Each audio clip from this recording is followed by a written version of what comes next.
Previously on Judging Amy. Danny Hawkins was having an affair with a 19-year-old girl, and he wanted his wife out of the way so he could cash in on the $500,000 life insurance policy and spend the money on the 19-year-old. It is further ordered that on such scheduled date, you, Daniel Hawkins, be put to death. Mr. Talbot knew the victim. He had familiarity with her house and knowledge of my client's schedule. Give me a break. I would like to schedule an evidentiary hearing. On a wing and a hair. Why are you still trying to control my life? Because if someone doesn't take that job away from you, you're going to be dead.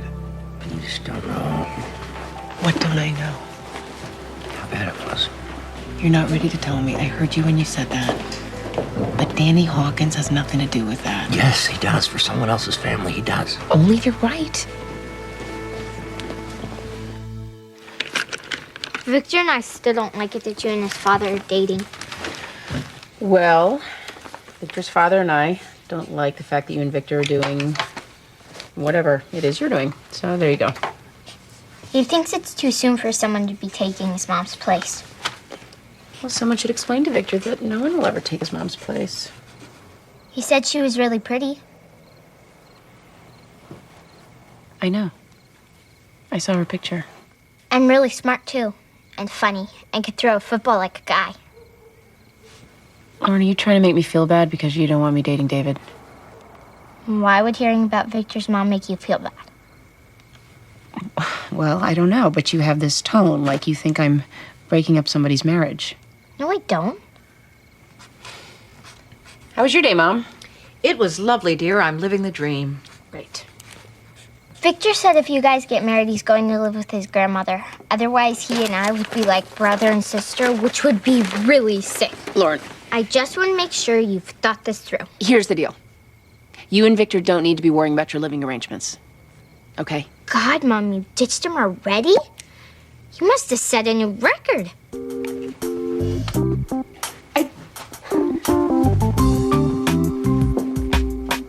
Say something that will make me feel better. Swiss boarding school.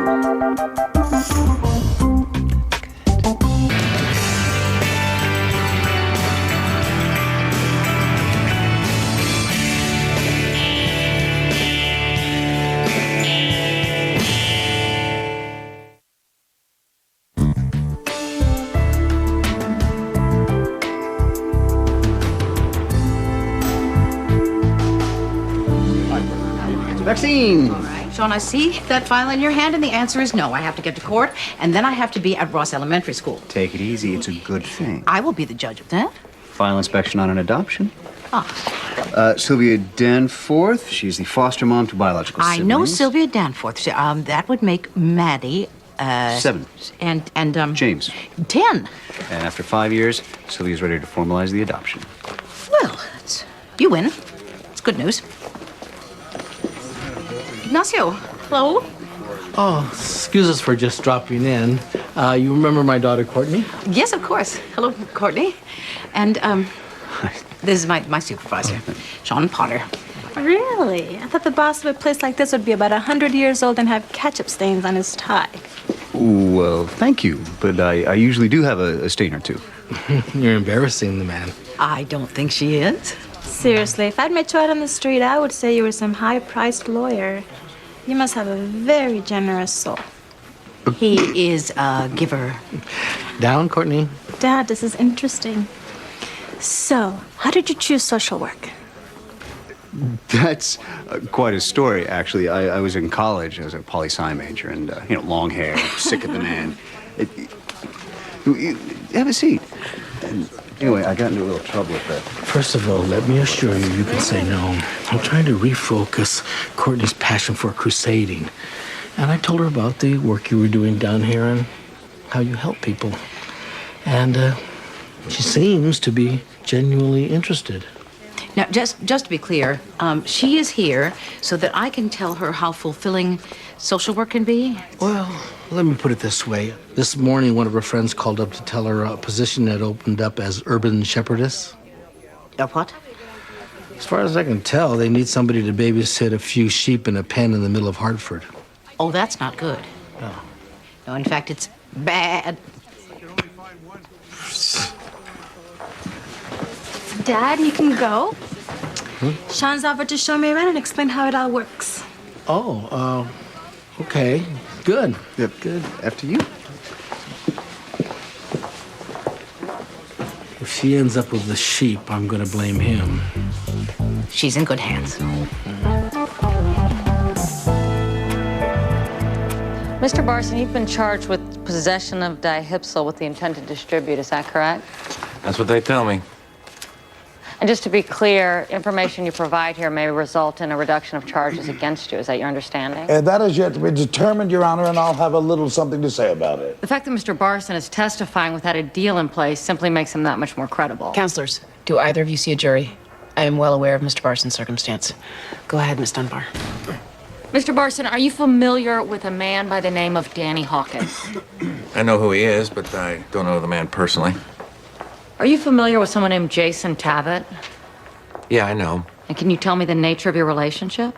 We met through a mutual friend. We have a drink once in a while. He's a customer of yours, is that correct?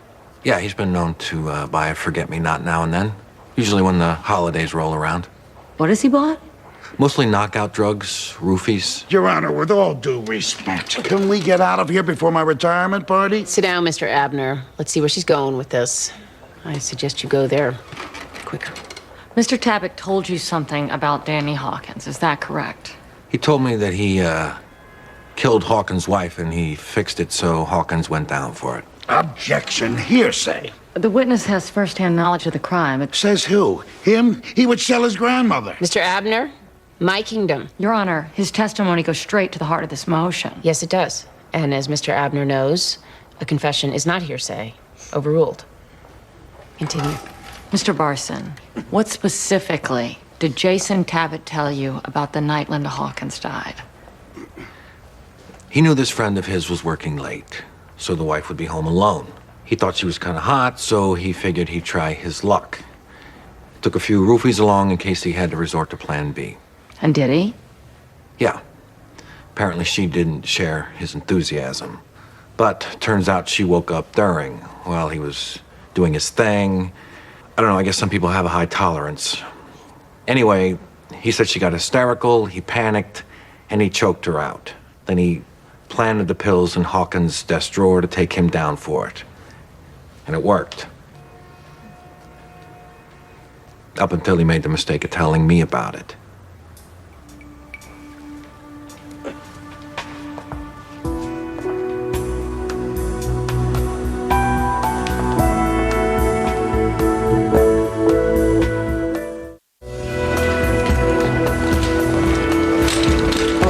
Fair maidens, huh? Are you aware that K-Mac, the pimp daddy Doc Kyle, MC McCarty, is back on the singles menu and he is awaiting any special orders? Forgive him, someone peed in his gene pool. McCarty. What can I do for you, Todd? Reassigning you to the PVU for a couple of weeks. Coma ward? I need another body down there. A vertical one. So send Lloyd. I need Lloyd here with me. You're gonna look me in the face and tell me you need Lloyd in the ER more than you need me? I never said that. You just said that you need Lloyd here with you. Right, because you're gonna be working PVU. Get started. Thanks, bro.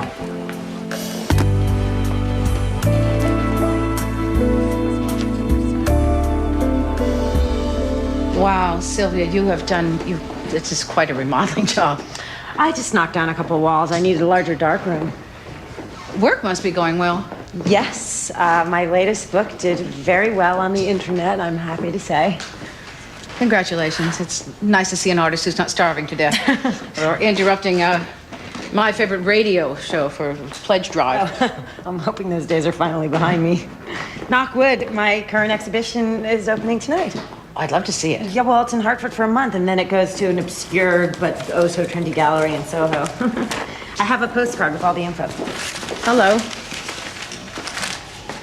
Hi. Hello. Hi, Mrs. Gray. So the address is on the back, and the hours, and all the info you need. Thank you. You're not going to come, are you? James. Sorry. I just didn't know if you like that kind of stuff. My photographs? They're kind of arty. Well, I've been known to like a little art now and then. I think your mother's very talented. And how lucky for the two of you to be growing up surrounded by all this creativity. I want to be an artist, just like my mom. Would you like to see the children's new rooms, Maxine? Would you like to show me your new rooms? Sure. I don't think of it as dating. I had a lovely dinner with a nice guy who hasn't called me since. And will probably never call me again, and I don't understand why. 2 words. Flash dating. What? I picked this up at that brewery restaurant on Nelson. Tonight, they have flash dating. It's a new thing. Right? You sit at tables, you have a 3-minute date with each guy, then they blow a whistle and the guys all change tables. Oh, that sounds scary. No, it's completely not scary. That's the point. Plus, it's great practice for real dating. Oh, come on, let's go. It'll be fun. What if it's not? Well, then we'll order a pitcher of margaritas and that'll be fun. Hey, Jillian. What are you doing here? Oh, Amy, hi. I was just having coffee with Jonna. I mean, I still am. Jillian and I have become single buddies. Well, because we're both single. Right. Oh, well, that's good. We were just talking about people dating. People or people I know and might be related to. Okay, look, I'm sorry, Amy, but nobody gives you a handbook on what it means to be separated. But I don't see how it can hurt if I go to a restaurant and meet a bunch of guys for 3 minutes each. Oh, flash dating at that brewery place on Nelson tonight. Why don't you come with us? Oh no, I'm not going near that. Really, don't even try. I mean, besides, aren't Peter and Jillian still married? Oh, well, you might try explaining that to Peter. In the interest of honest communication, he was kind enough to inform me that he is dating that tramp in his band. I knew it. Yes. I'm sorry, but I still Look, don't don't think. you want to hear about it? No, I really no. I don't. I'm gonna go get some cream for my coffee. When I come back, I don't want to hear about dating at any speed. But look, 98% of their customers. Hello. Do I know you? If I know I haven't called, I've been busy. What happened to I Don't Lie? Amy, I could have stayed on that case. All you had to do was tell Yvonne Dunbar you were capable of being impartial. I don't lie either. David, I care too much about you to be impartial. Just so we're clear on what you're mad about. You know how much that case meant to me, right? Yeah, David, I get it.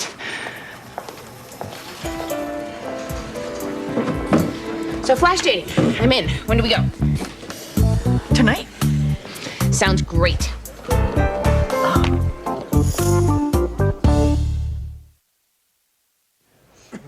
Continuing. So, what you're saying is that the hair found on the bathroom rug matches the sample entered into evidence by the defense. Yes, that's correct. It's not a DNA match. You need the root of the hair for that. But there's a high degree of certainty that the hair found at the scene and the known source hair came from the same donor. And you now know the donor source to be Jason Tabbitt. Yes, both hairs came from Mr. Tabbitt. Nothing further, Your Honor. Cross, Mr. Abner. Dr. Amidi, help me here. What is a high degree of certainty? It's a phrase used in my line of work. Does a high degree of certainty mean to the exclusion of every other possibility? No, it doesn't. And even if we were sure that the hair belonged to Mr. Tabbitt, we've already established that Mr. Tabbitt has been a visitor in the Hawkins home many times. Is it possible that during a recent visit, Mr. Tabbitt used the bathroom, maybe combed his hair, and that is how the hair ended up on the rug in the bathroom? Yes, it's certainly possible. As in possible with a high degree of certainty? Objection. Sustained, Mr. Abner. I apologize, Your Honor, that just slipped out. I have no further questions. You may step down, Dr. O'Meady. This has been quite informative. I think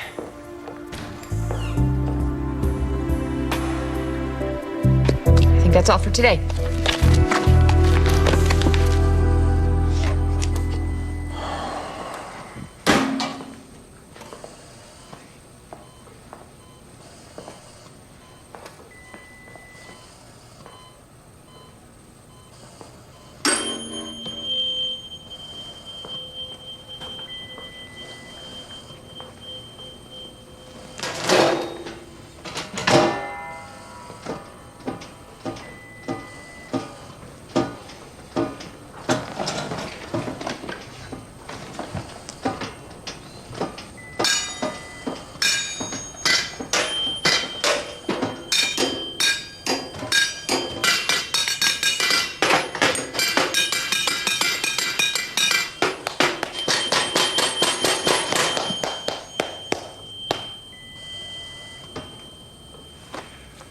Musical therapy. Is it working? No one's complained. It's better than going out of my mind with boredom. Boredom? You got a room full of patients. And Mr. Leone over there, his legs could use some exercise. What am I doing down here with the coma crowd? Like most addicts, you're an adrenaline junkie. And I wanted to get you out of the ER because drama is your current drug of choice. See, now I remember thinking that we had agreed that you weren't going to be my sponsor. No. We agreed we wouldn't call me your sponsor. When I die of boredom, you're going to be short a doctor. I'll drive off that bridge when I come to it.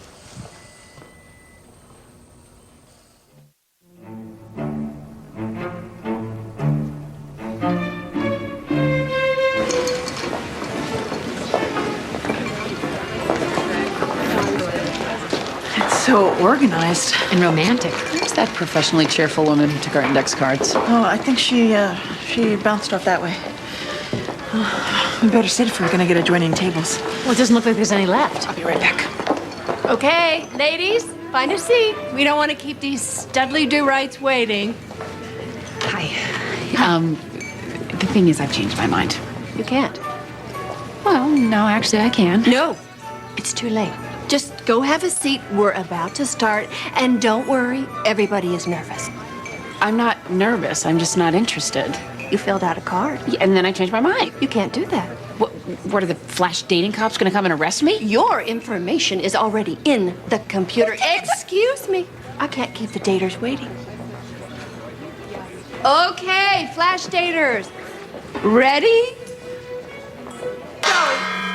Hi, my name is Will. Hi. Listen, I'm sorry. I'm not really here. I know what you mean. I'm not either. No, I'm just sitting here. I'm not looking for a guy. Look, you've been hurt, I've been hurt. Maybe we can make each other feel better. You may have heard of my ex, Oscar Ray Pant Jr. He's on death row. What for? Woo! Wow. The judge.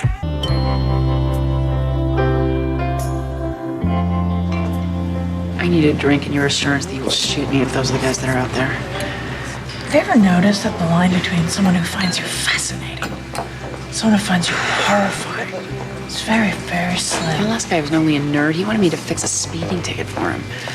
Peter's looking pretty good right now. Oscar's looking pretty good right now. David McLaren's still an ass.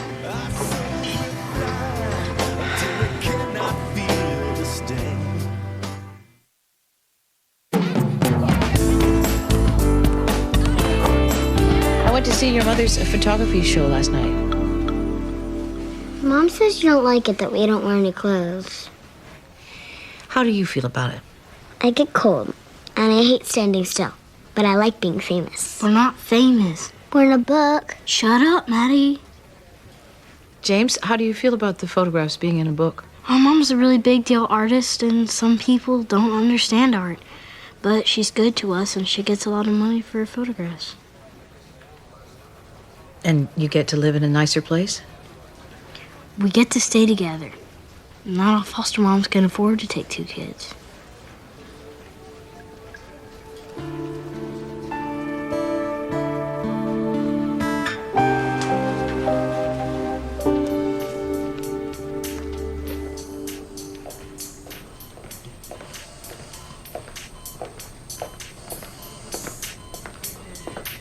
Okay.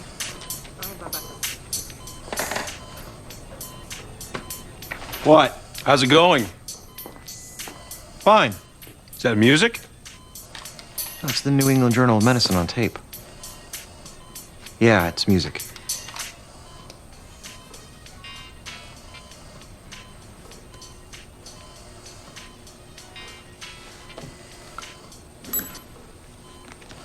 Uncle. I didn't say anything. And yet I heard you.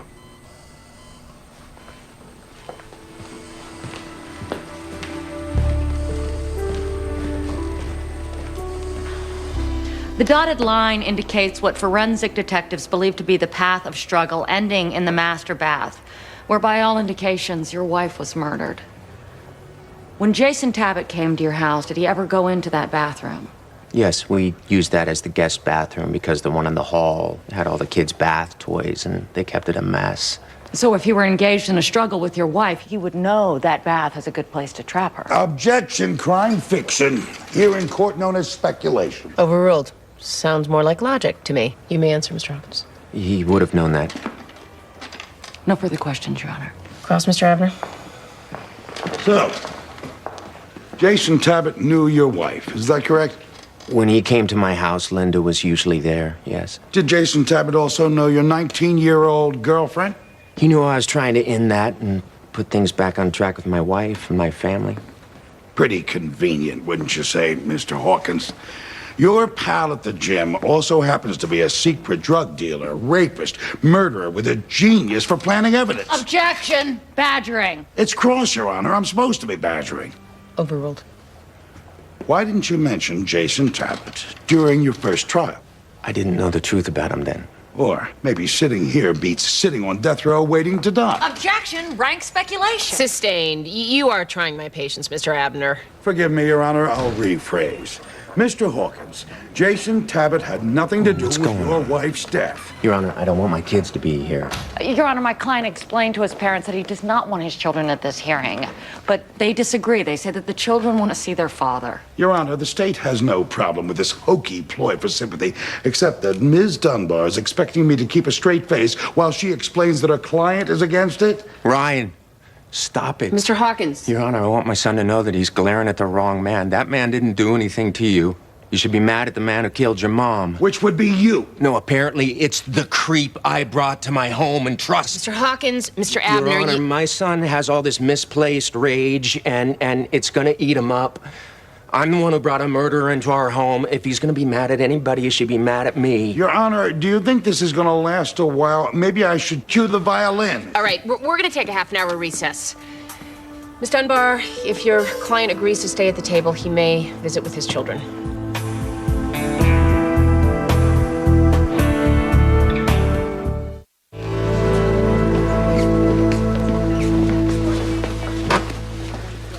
Sean?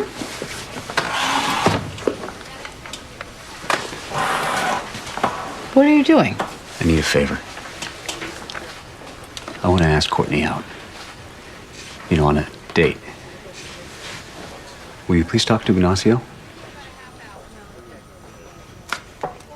You want me, on your behalf, to ask Ignacio for his daughter's hand in dating? When you put it like that, it sounds kind of silly. Well, that's because it is silly, Sean. If you want to ask Courtney for a date with him, pick up the phone and ask her. I just have noticed that Ignacio's rather, old worldly, so I thought to myself, what would I do if I were a gentleman? That didn't come out right. Maybe we could all go out on, I don't know, a double date. Now you have moved from silly to absurd. Okay. Okay, what about this? You set up lunch for all four of us to discuss social work. And if anything transpires beyond that... Beyond that, you will kindly leave me out of it. Works for me.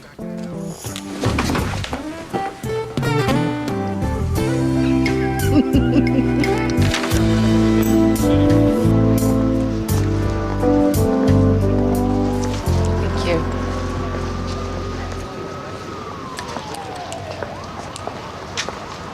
Hey! What are you doing here? I had a break. I was debating whether or not I should bother you, but I wanted to see if you wanted to grab a cup of coffee with me. I just got some, but do you want... No, I've had 25 cups today.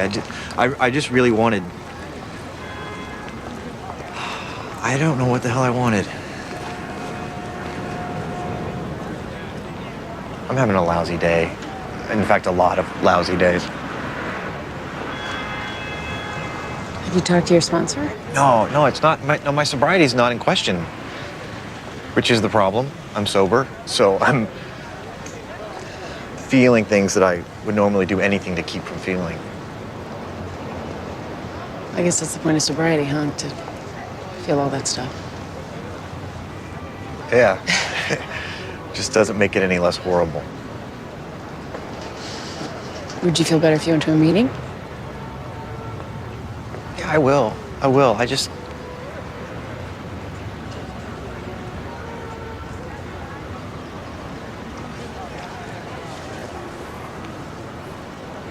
I wanted to talk to family.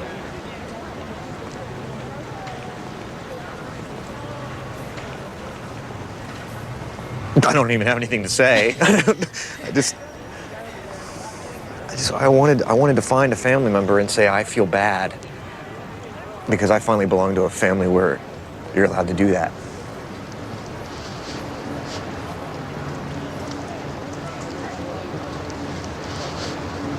I'm sorry you feel bad.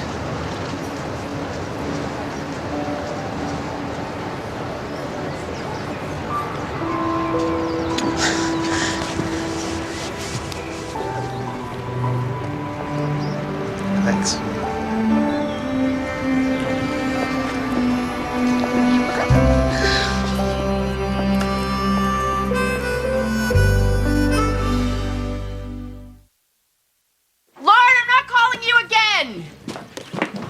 I own this house and cleaned out the refrigerator. Now that I'm a renter, I clean out the refrigerator. When do I get to be the person who does not clean out the refrigerator? No one makes you clean out the refrigerator. Does the layer of green fuzz on top of the pasta sauce bother anyone else? It's like Peter O'Toole in Lawrence of Arabia, Ma. The trick is not minding.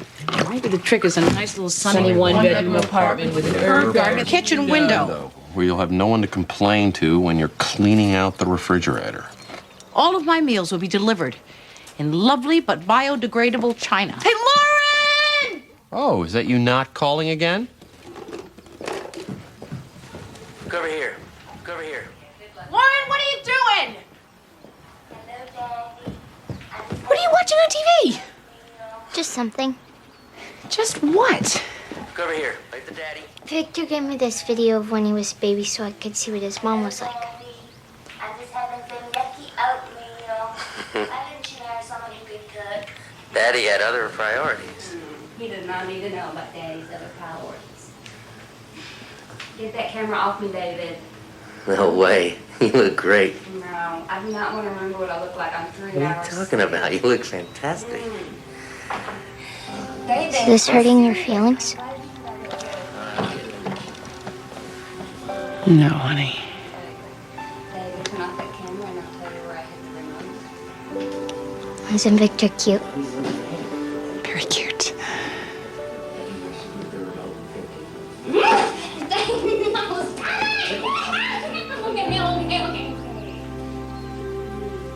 It's sad, isn't it? Yeah, it is.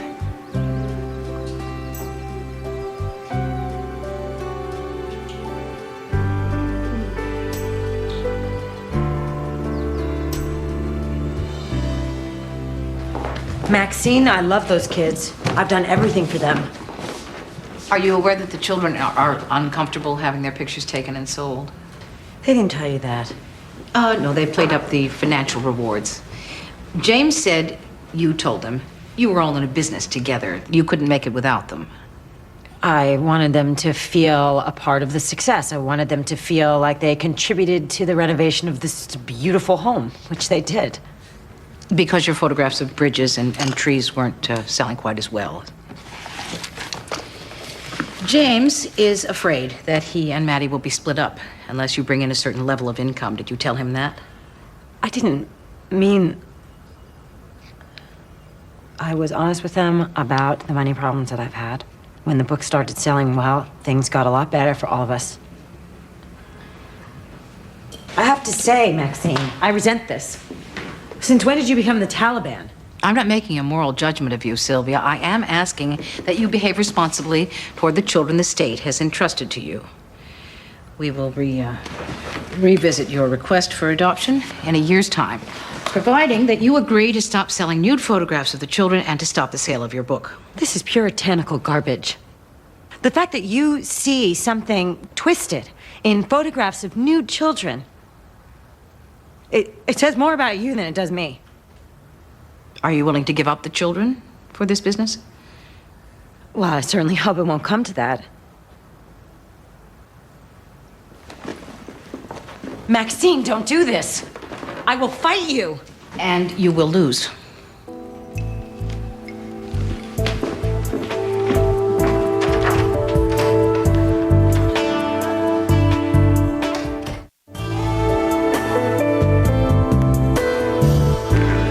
So, Sean, how old are you? Dad. What? He just looks young to be a supervisor at GCF. Oh, he is. But John is also very mature, without giving up his youthful enthusiasm. So, did I miss his age and all this? 34. He's 8 years older than I am. That means that if he had asked me to his high school prom, I would have been 9. You know what's good here, and no one's ordered it, is the warm spinach salad with chicken. So what kind of music do you like? Lots of things. Everything from the Beatles to the White Stripes. And Shakira and Gloria Estefan, Selena, when she was alive. So you like women performers? Well... Dad, you know he's trying to impress you by knowing the names of Latina singers. You should hear Sean sing. He has an amazing voice, like Frank Sinatra. Yes, he sang at Amy's wedding during intermission. This is very nice of you, Mrs. Gray. It's strange, but nice. But the truth is, I don't need my dad's approval. I like Sean, Dad, and if he asks me out, I will say yes. He's too old for you and I won't have it. We're not wanted here, Sean. Let's go. I'm sorry, Ignacio. Just so you know, I'm a nice guy. And a gentleman. And I really do like Courtney. Afternoon. Oh, Ignacio. Gone? Yes. And frankly, I didn't think that your behavior was in keeping with the gentility and breeding I've come to expect from you. Do you think if I liked Sean, he would have a chance with her? Oh, you're good. You're good.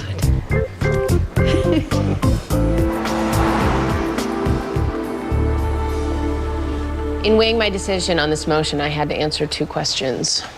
Was new evidence presented? And if so, is there a substantial likelihood that that new evidence would have affected the jury's verdict?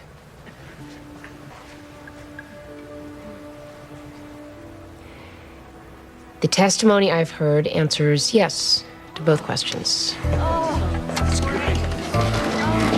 The motion for a new trial is granted.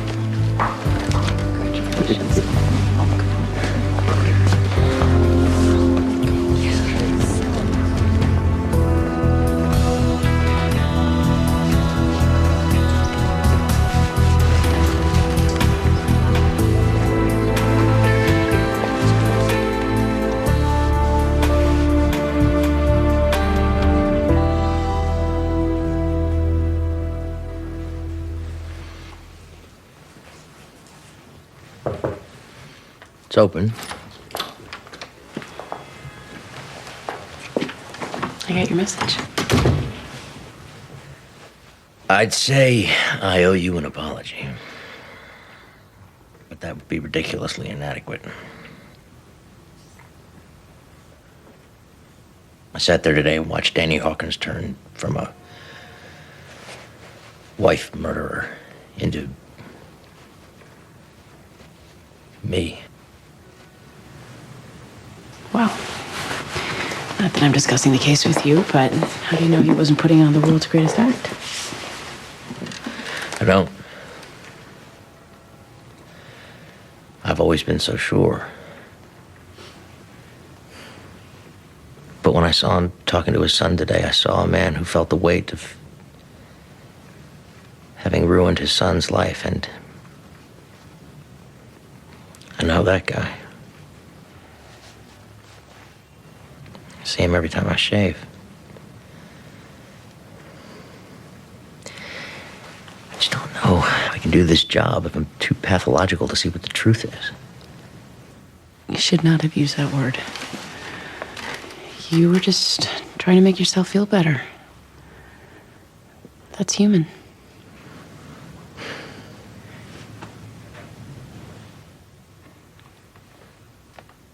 Do you want to go for a drink? I have to help Victor study for his midterms. Do you want me to go so you can sit here in the dark and feel bad a little longer?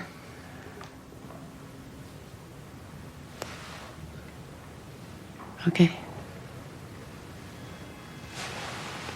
See you tomorrow. Okay.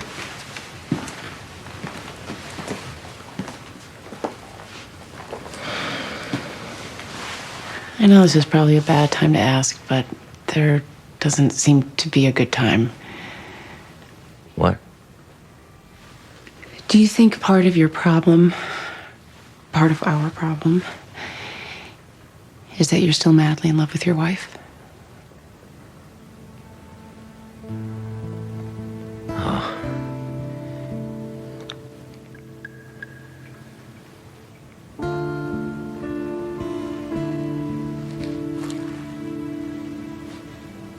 I'm sorry. No. Nothing to apologize for.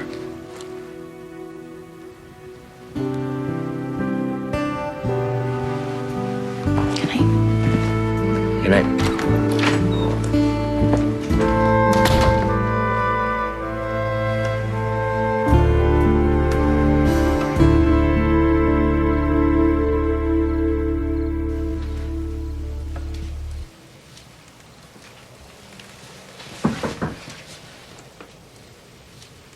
Come in. Why are you awake? Had a bad dream. Oh, honey. Do you remember what it was about? Something bad happened to you. Like what? I don't know, but we were all at your funeral. Oh, sweetie. Everybody has those dead relative dreams. It's just anxiety. Doesn't mean it's gonna happen. I had no idea what was going to happen to them. Who? Victor's family in that video. Victor's mom was a teacher. She didn't make people mad by taking their kids away or sending them to jail. Lauren, nothing bad's gonna happen to me. It almost did. He had that stalker and he could have killed you. Well, he didn't, and no one else is going to. Can't promise that. You're right, I can't. Look, I worry about something bad happening to you, too. It's just, it's natural, but at a certain point, I used to have this game I played when I was little. I would imagine there were all these parallel universes, and nothing bad would ever happen to anyone in their own universe. Like my mom might die, but that would be in a parallel universe, never my own, so I wouldn't have to worry about it. And sometimes I don't think that was such a bad game.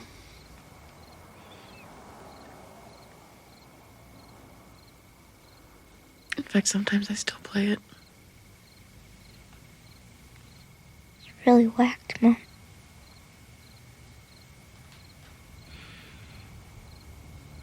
Yeah, I know.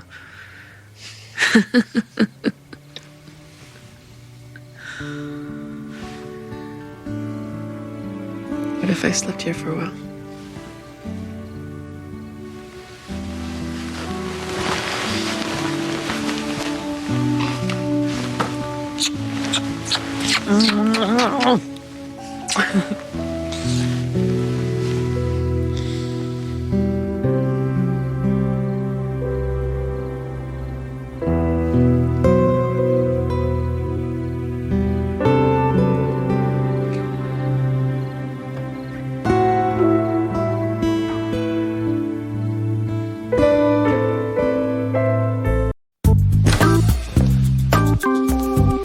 Morning, Judge Gray. Hi, Shabraj. How are you? Good, very good. My son Benji, he just opened a second store. The grand opening was this weekend. You should have seen it. I mentioned Benji before. Yeah. Computers, right? How he can understand those machines, it's like they speak to him. In fact, I've been meaning to talk to you about my Benji. I was thinking perhaps I can arrange an introduction. Oh. Oh, well, I'm sure he's very busy right now. He's never married, and he's very particular. And I know that you're... What? You know what? It's terrible what the man did to you, Judge Gray. Running off like that without so much as a goodbye. A handsome man is never a good man. But now my Benji... a heart like a rose. Shivraj, here's the thing. I really think that I'm through with dating men right now. I mean, not that I'm going to be dating women. I mean, not that I think there's anything wrong with that. I just really feel like I'm done dating. Well, Lara said she didn't even know he was gone. I'm guessing he had a vision of himself and it killed.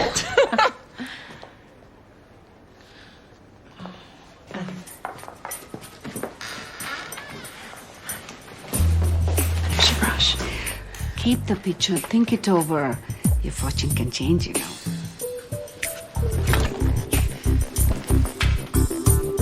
Have a nice day. You too.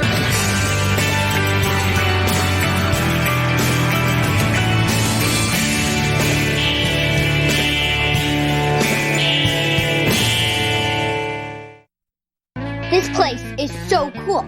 They have a smoke machine and video equipment and special stylists who help you look and dress like a real rock star. Great. A team of experts to slather on black eyeliner and help you select that perfect body piercing. Mom! I'm still trying to comprehend why any sane parent would send their kid to a rock star camp. If you would just look at the brochure. I did, especially the part where it said send in a check for $2,300. Taylor's mom was letting her go. Well, if I were Taylor's mother, I'd spend $2,300 to get her out of the house for 2 weeks. That's a nice thing to say about my best friend. I haven't seen Taylor in a good mood since the 3rd grade. So I'm not going to Rockstar Camp? I can't afford to turn you into Lil' Kim just yet. Maybe next year. Can I go to Victor straight from school? I guess. Who's staying there with me? His grandma. She's cool. She's from Mississippi. But she moved here after Victor's mom died so she could be near Victor. That's nice for him. Victor's dad's been calling every night and making up these whacked out stories about Texas. Last night, it was that a jackrabbit the size of a golden retriever got loose in a shopping mall. He's calling every night, huh? Yeah, right before Victor goes to bed. Are you guys having another fight? No, I think Victor's father and I are pretty much done fighting. Tragedy of this magnitude cannot go unanswered. We simply must respond, and that is why I have announced, effective immediately, a zero-tolerance policy for all DCF to send the strongest message possible that crimes like these will not be tolerated. We have to stand together and say no to violence against our children. You're watching Channel 3's morning. There you are. Sean, it's 9:03. Provide me with a teletransporter. I'm sure I can trim that to 9:02. See the television today? Let me guess, we've invaded Canada. A couple was arrested in Stanford for murdering their 2 children. Beat them to death in their lovely colonial home. Dear God. And DCF had conducted a home visit 3 weeks prior, which brings us to the Lieutenant Governor. Just announced a new zero-tolerance policy for DCF statewide. A hasty political fix. That's exactly what a situation like this calls for. The slightest sign of trouble, we're to pull the kids immediately. We have to look tough on this. Indeed. Especially on TV. I'm not asking, Maxine, I'm telling. DCF is facing a firestorm, so until further notice, official policy is yank first, ask questions later. Oh, do you think my doctor would see me on short notice for an elective appendectomy? Oh, you know her? Are we, rolling out the new spring collection? Courtney and I are going to dinner tonight. What do you think? I think it would look very, very good on Jimmy Smits. Well, a bowl of soup would look good on Jimmy Smits. I have to get to work. Mrs. Kolnikoff, to what do I owe the pleasure? Mrs. Gray, I witnessed a terrible incident of child abuse yesterday. And after I saw the news this morning, I felt compelled to report it. I see you've brought your notebook with you. Well, as you know, I like to document all the evidence in writing. Absolutely. Please. I was in a hardware store yesterday when the woman who runs the place started to beat her son right there in public. You witnessed this beating? It happened in the back, but I could hear everything. The poor child was sobbing. It was terrible. It's all right here in the letter. I've already sent a copy to the State Deputy Director of DCF. Oh, look. The Lieutenant Governor's on TV. Is there anything sexier than a man with a baritone voice who's tough on crime? No, I don't suppose there is. All rise.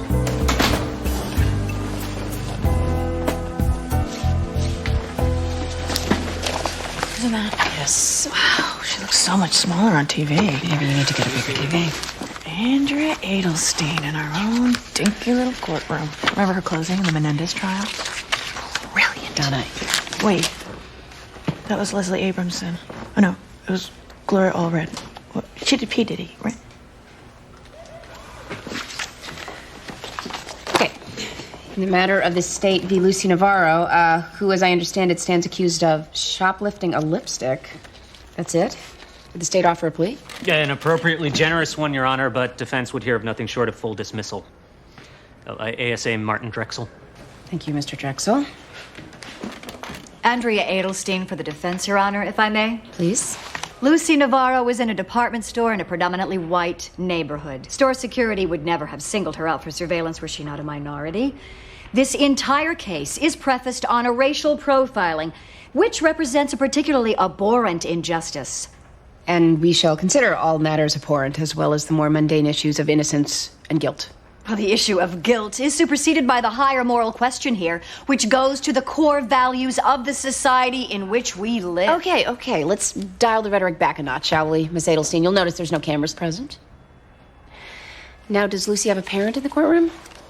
No, Your Honor.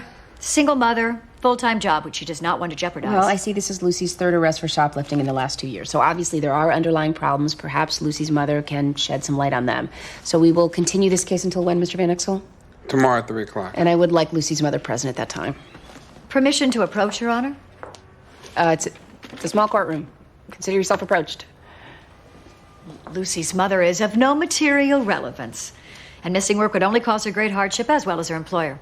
Which is who? Well, frankly, me. Lucy's mother works for me. She is my nanny. Excellent. Well, then you are in a perfect position to mitigate that hardship, as I trust you will. Next case.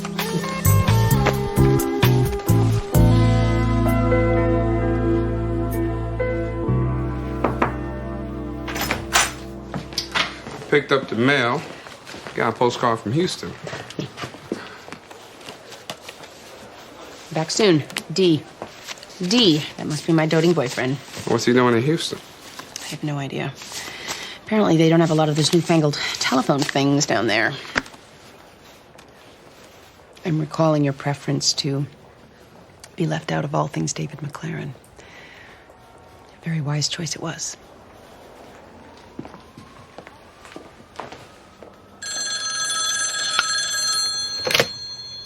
Hello. Diane? Oh, Aunt Diane. Hi. Oh, yeah. Yeah, he can be hard to get a hold of at the hospital, but you might try... Oh, no.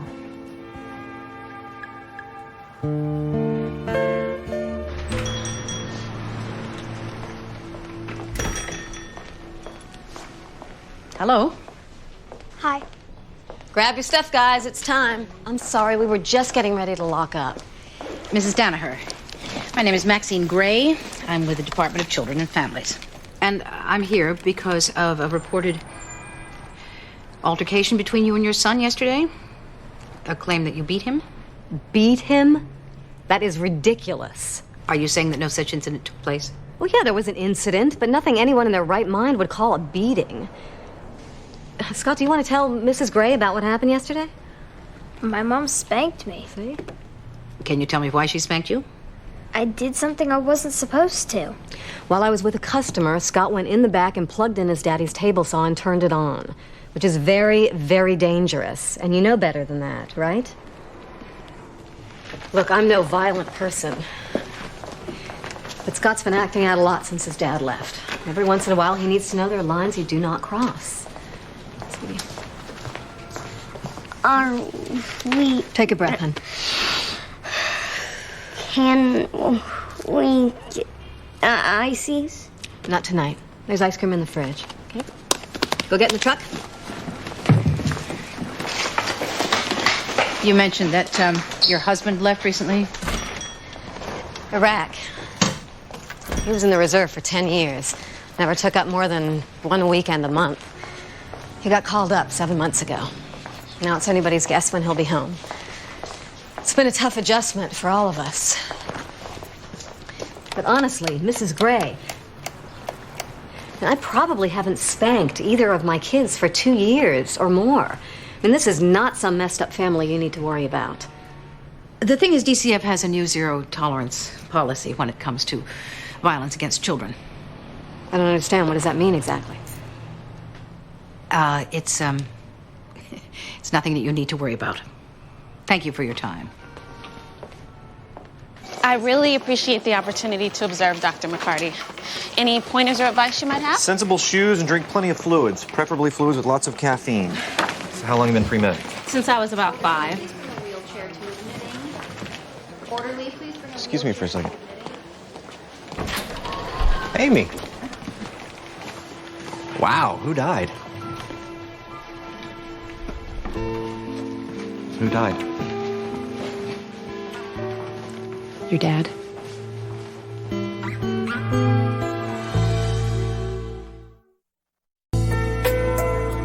Believe me, I know, but we hardly have a bed left in Hartford. Yes, I will. This is nuts. Since those murders hit the news, anyone hearing a baby cry is phoning it in. The next kid I pull is gonna have to move in with me. I just got off the line with DCF in New Canaan. They wanted to send 4 children over here. And where on earth is Sean? Sean, it is 9:06. I had a call from Rich Bloomberg. He got CC'd the letter about the Danher woman. Apparently, the Lieutenant Governor's office received a copy as well. The facts of which are highly exaggerated. Was there or was there not an episode of violence? There was corporal punishment, a reasoned, if disagreeable, choice. The 8th kids, both of them. Zero tolerance. For a spanking? You are not serious. You and I can debate this until the election, but we don't make policy. There's a letter on file with the state alleging abuse. And a trained professional has determined that none took place. Those boys are coming out of that house. The only question left is, do you do it or do I send someone else? You might be able to keep them together. If I send someone else... Fine. Sean, I'm going to need to take Thursday off. I have to attend a funeral in Boston. Sorry. Someone close? I hardly know him. Sean has been after me to try this place. It's a French-Asian food. From what I understand, it's one of the only good things to ever come out of colonialism. I hear that Sean and Courtney went out again last night. Well, then you already know more than I. So, what's this guy like anyways? Sean? If I was ever stranded on a highway on a rainy night, Sean Potter's exactly the man I'd want to come along. Trust him with your life. But don't ever let him pick out your tie. Oh, well, it'll probably blow over. Aren't you the sentimental fool? I don't know. I just don't get a good feeling about it. Actually, I was hoping you could discourage him from pursuing her. Well, for him, be a better choice. Somebody more traditional, maybe? Sean Potter's too radical for you? No. Has she ever dated anyone that you have approved of? Yes. Jorge Gonzalez. Now, there was a good match. He was an architect from a whole family of architects in Mexico. Then perhaps Sean comes from the wrong kind of family. Well, I wanted her to know her culture. You know, I want to instill some racial pride in her. And what is the difference, exactly, between racial pride and racism? Well, they're completely different. A racial pride is different. Maxine, I didn't mean anything by it. It's just that, well, I just thought Jorge was a better fit, that's all. Vietnamese quiche. That's interesting.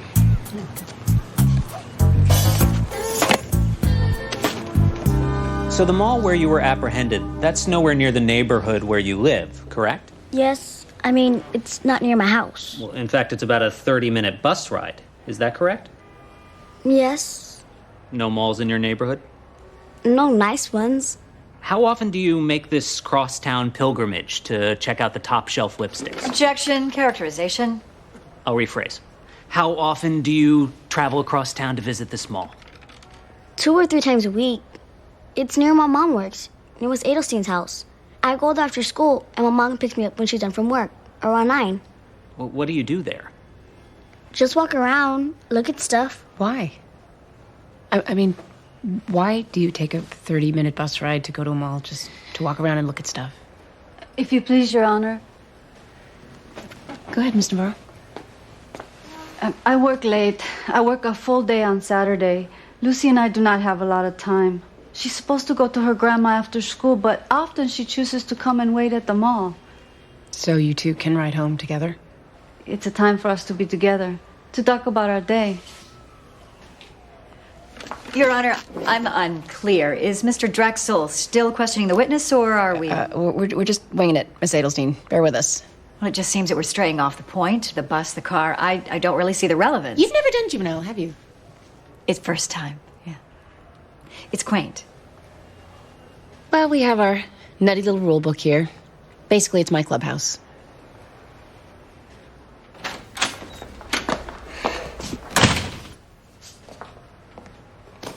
What's going on here? I apologize, Your Honor. Could we perhaps take a short recess? Is there a problem, Miss Edelstein? Well, since you requested that Zoila be here today, I made a desperate attempt to find substitute childcare, but I was unsuccessful on such short notice. Oh, I see. So this must be my daughter, Jessica, who I asked to wait in the hall. Well, she's welcome to wait here if she can sit quietly. To be frank, there's not a snowball's chance of that happening. Is there perhaps someplace other than the courtroom where Zoila could sit with her until we're through? Well, Miss Edelstein, if you'll act as Lucy's guardian ad litem, Miss Navarro and your daughter are welcome to wait in my chambers. Your Honor, I am forever grateful. The marshal will show them out.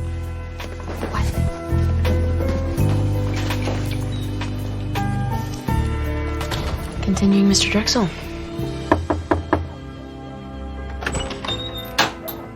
Mrs. Gray. Ms. Danaher. I've spent half the day on the phone trying to avoid this moment. The Department of Children and Families will be taking your sons into custody until a more thorough investigation can be conducted. You're taking my children because of a spanking? You said there was nothing to worry about. Yes, I did, and I was wrong. And I'm terribly sorry. Boys, get your jackets. We're going for a drive. No, you can't do this. I'm afraid I can. Mrs. Gray, please don't do this. I will do everything in my power to bring them home soon. Don't split them up. Do you have any idea what kids will do to a stutterer like Harry without his brother to protect him? You have my word. See you soon, okay? I love you guys. Danaher?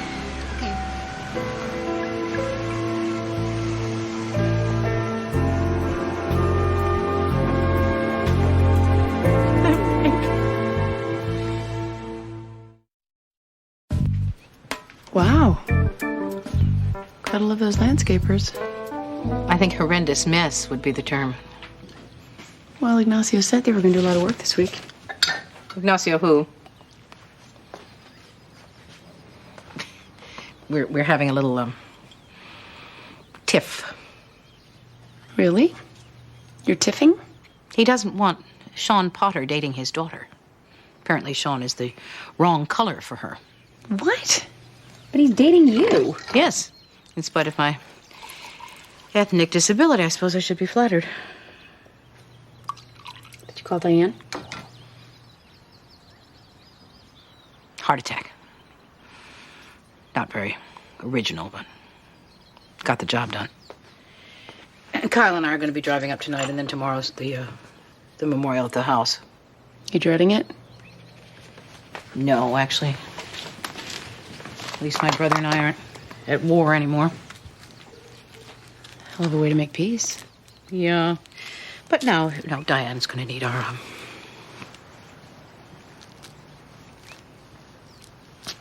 Sometimes a loss has a way of repairing things. Does it? Or is that just what we tell ourselves? I guess we'll find out, won't we? I'm gonna go get dressed.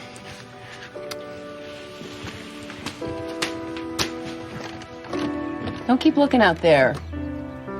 Could really mess with your head.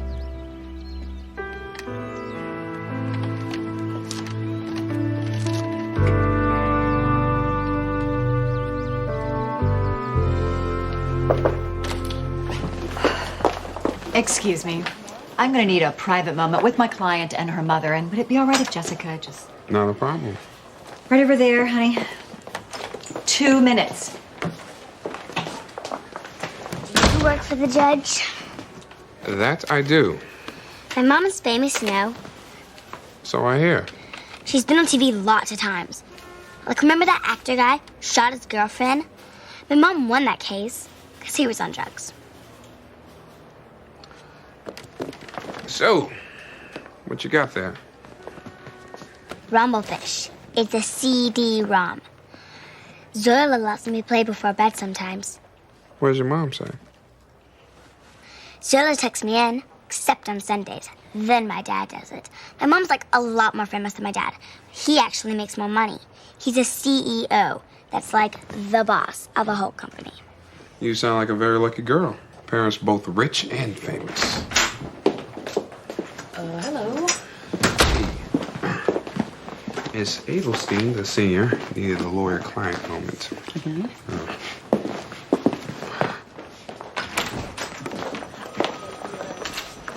Are you ready, honey? I've only got 20 minutes to catch a bite to eat. Come on.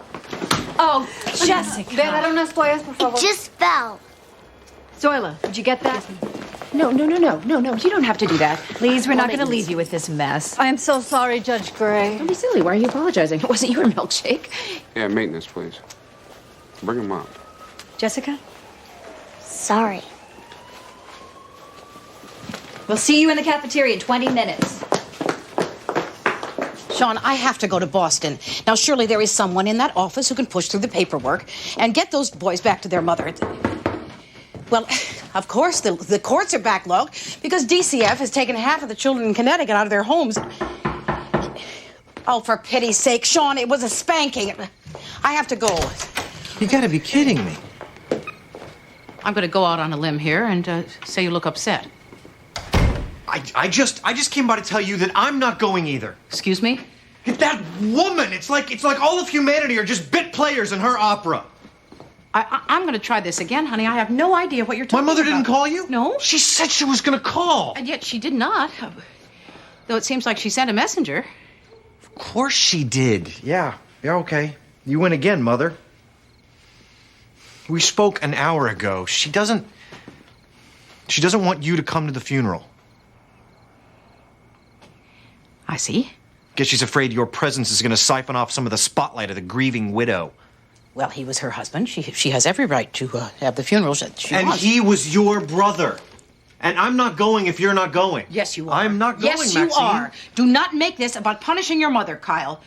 It's your father's funeral. If you miss it, there will come a day when you'll regret that. So just go home and pack your bag.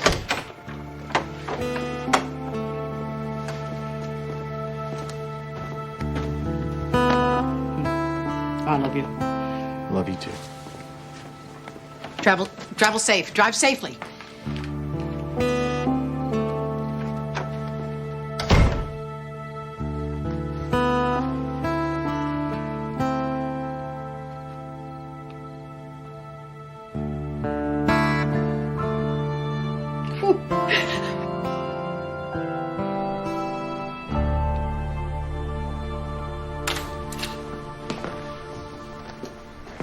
I thought you left. Almost. Judge Rose pigeonholed me in the stairwell. Pleaded for some help on this memorandum that's due tomorrow. Besides, there's not much pulling me home right now. Lauren's with her dad, and my mother's having race issues with her boyfriend. You can believe that. Well, race is important. Doesn't seem like it should be. And yet, there it is. So what's the answer? Everybody just stick to their own kind? I don't know if I have any pearls of wisdom to share. I do know that honoring my race informs my personal life. So, if, for example, you were drawn to a white woman, that would be a problem for you? Yes. Even if you were in love? A lot of black men see white women as a trophy. and trade up as soon as they get a chance. Usually leaving an abandoned black woman in their wake. Doesn't love trump all? Yeah, in fairy tales and bad movies. You live out your convictions in the choices you make. For me, I believe in black families. That's all. Oh, well. If Ignacio thinks the same way, that's the end of my mother's current happiness. Although, one would wonder why he let her on this long. God, it's amazing any two people ever get together at all, you know? It's like a demolition derby out there. Everybody just smashing into each other and putting over the damage, making sure the wheels are still on, till they smash into somebody else. Oh, I know. I know how this looks. Man leaves, woman cries. It's not that. It's... Well, I had an uncle that died a couple days ago, and I was really close with him, you know? I mean, not for a long time, but... Amy, you don't need a reason.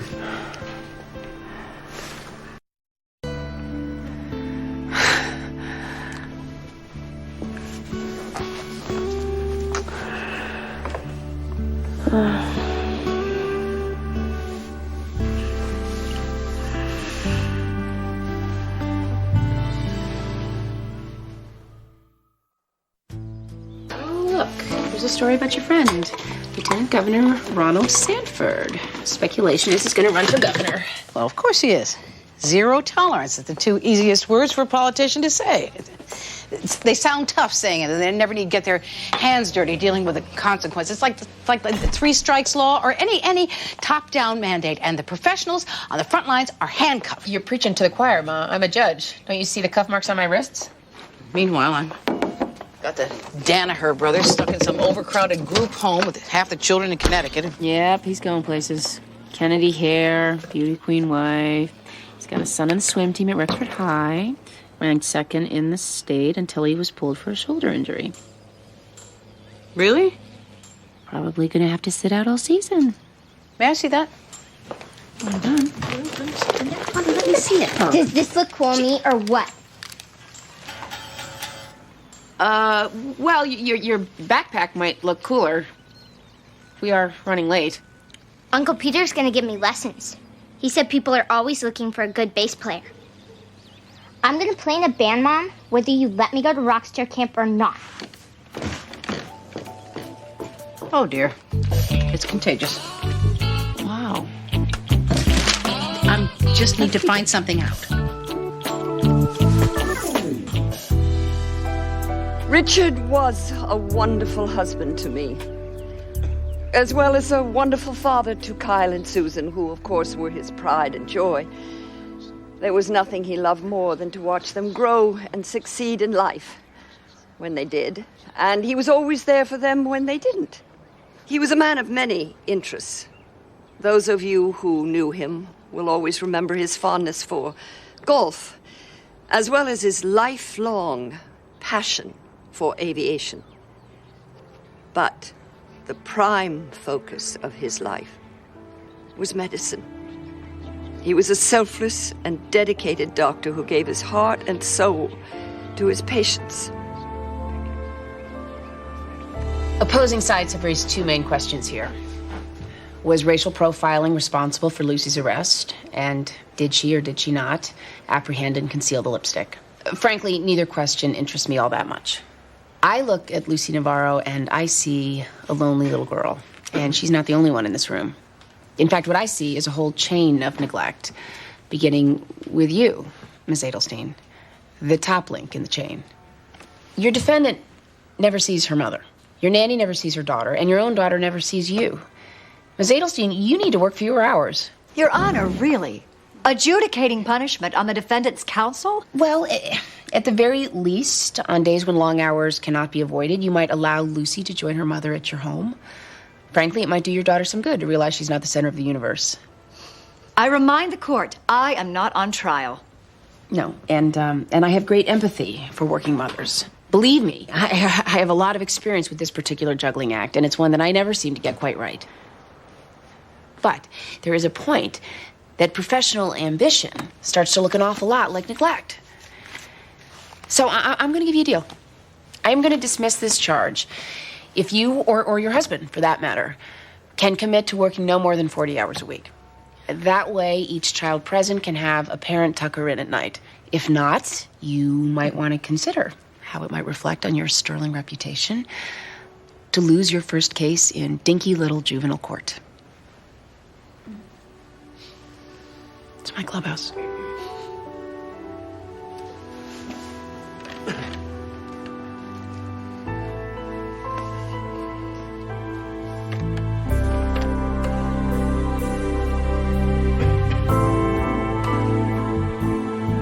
And I'd like to thank the Rotary Club again for inviting me to speak here today. I understand that we've got a delicious creme brulee about to come out, so I'm not going to ramble on much longer. I'll be happy to take some questions if there are any.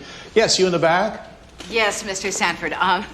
My name is Maxine Gray, and I'm a social worker with DCF. Wonderful. Ladies and gentlemen, one of the true heroes in the front lines of our fight. Thank you so much. Thank you. I do hope it's not inappropriate timing, but I'm in a bit of a quandary, and I thought perhaps you could help me. It's about your son, actually. Excuse me? Your son, Chris. I received information about his recent injury, and I have some concerns. Chris dislocated his shoulder in a diving accident. Well, the problem is that shoulder dislocation is not uncommon in cases of child abuse. And, well, under the new guidelines, it seems that I am compelled to remove Chris from his house immediately on a 96-hour hold. I can assure you that neither myself nor my wife has ever laid a hand on Chris in his life. I believe you, sir. No, truly, I do. Unfortunately, under zero tolerance, my opinion is of no consequence whatsoever. As our boss keeps telling us, it's yank first, ask questions later. Ladies and gentlemen, I see the creme brulee has arrived. So why don't we wrap this up now? I want to thank you all once again and tell you it's truly been a pleasure. Thank you very much.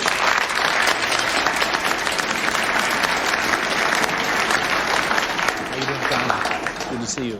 Thanks for your support. John? Sir? Miss Gray, why don't we cut to the chase? What are we really talking about? This policy is hurting innocent families, not to mention damaging DCF's credibility. I'll take it on advisement. Meantime, why don't you try asking for something I can say yes to? The 2 children named Danaher are in DCF custody. I want to return them to their mother. Done. Enjoy your dessert. Quietly.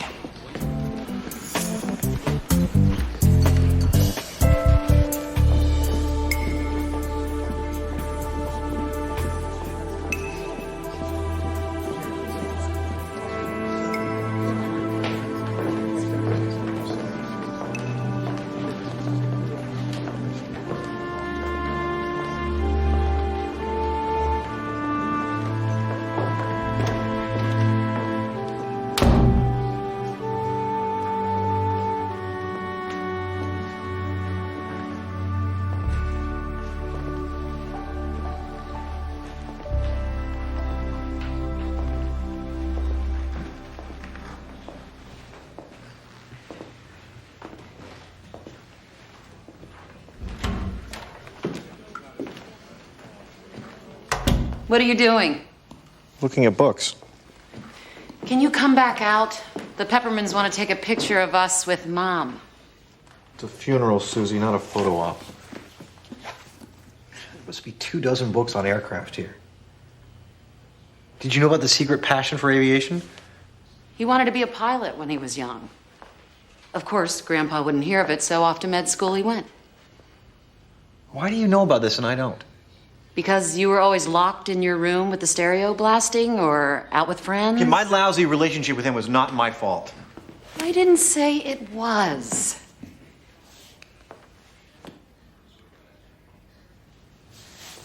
What's the point, Susie? He was a bitter, unhappy man who spent every day of his life doing something he didn't like much.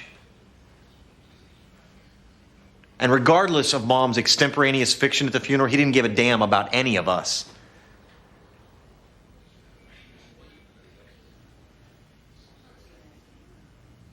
And now he's dead. What's the point? What's the point of a life like that? I don't know, Kyle. Why didn't you ask him when he was alive? Susie, Mrs. Kreider was looking for you.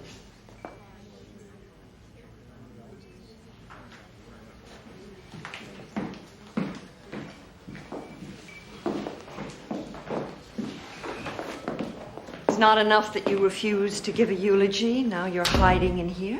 I'm not hiding. What do you call it then? So you knew about this? This airplane thing? I knew he liked airplanes. I wouldn't call it an airplane thing.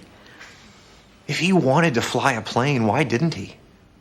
Kyle, you know a surgeon hardly has any time for a weekend hobby. And why did he become a doctor? Why didn't he become a pilot? Because his father was a doctor, his grandfather was a doctor. Clearly, that is what he was born to be.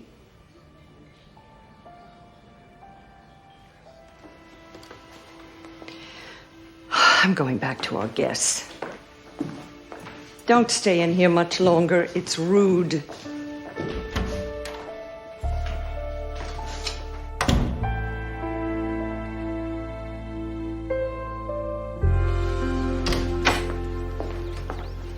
Well, you're home late.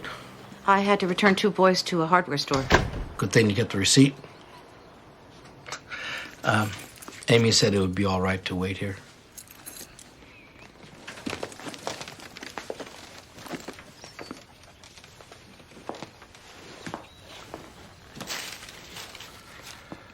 Why didn't you tell me that your brother died? I don't know. I guess I felt, I guess I was embarrassed. Richard and I were estranged practically our entire adult lives, and now it seems sort of petty. I want to apologize for the other day, Maxine. I feel truly ashamed of myself.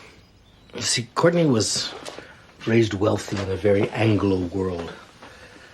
Truth is, I feel guilty for not having raised her in closer connection to her culture. And now I try to force that culture down her throat. I meant no offense to you or to Sean. It's just the foolishness of a father. I don't want to be angry at anyone right now. I especially don't want to stay angry at you. Our friendship means too much to me. If you've mistaken this for friendship, then I have truly given the wrong impression.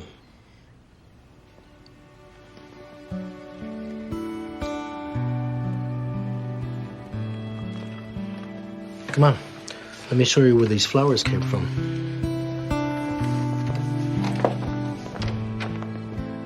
Close your eyes. Come on. Okay. Just follow me. Keep them closed. Right? Yes. Right. There. Right, okay. Right. Give me the flowers. Okay. Keep them closed. Open your eyes.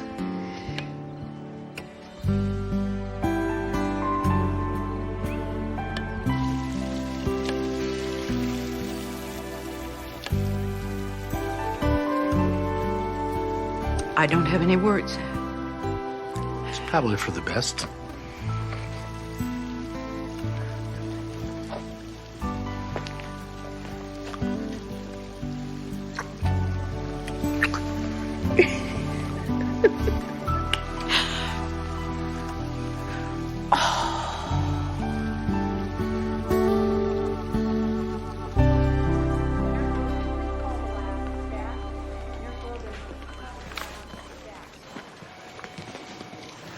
Hey, how's the funeral? I have to say, excellent. I've heard that one before. Can't wait till my dad dies. Yeah. So listen, I hope I'm not putting you out, but you're gonna have to do a little tinkering with the schedule. I'm quitting. You're what? I'm not gonna be working here anymore. I quit.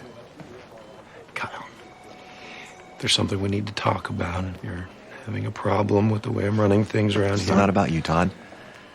Well, then what is it about? I'm not sure.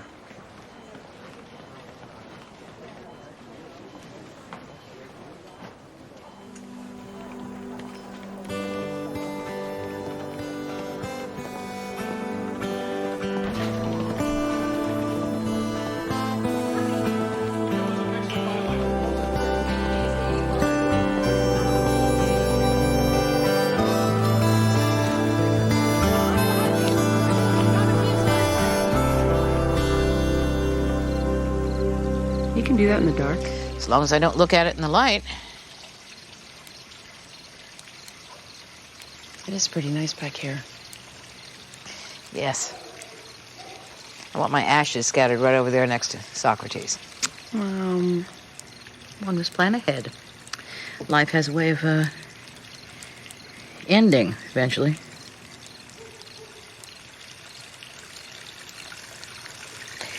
Richard and I had wonderful times when we were children. He used to do this thing where, he'd put on this mask made of wax paper and rubber bands and his black Zorro cape and leap out at me from the bookcase. Scare the bejesus out of me. He was such a funny little boy. I'm sorry, Mom. I always assumed that we would fix things between us one day. Guess sometimes you can't unspill the milk. You know, all the more reason to appreciate the good things, you know. Family that you have not lost, and beautiful gardens. Bad knitting.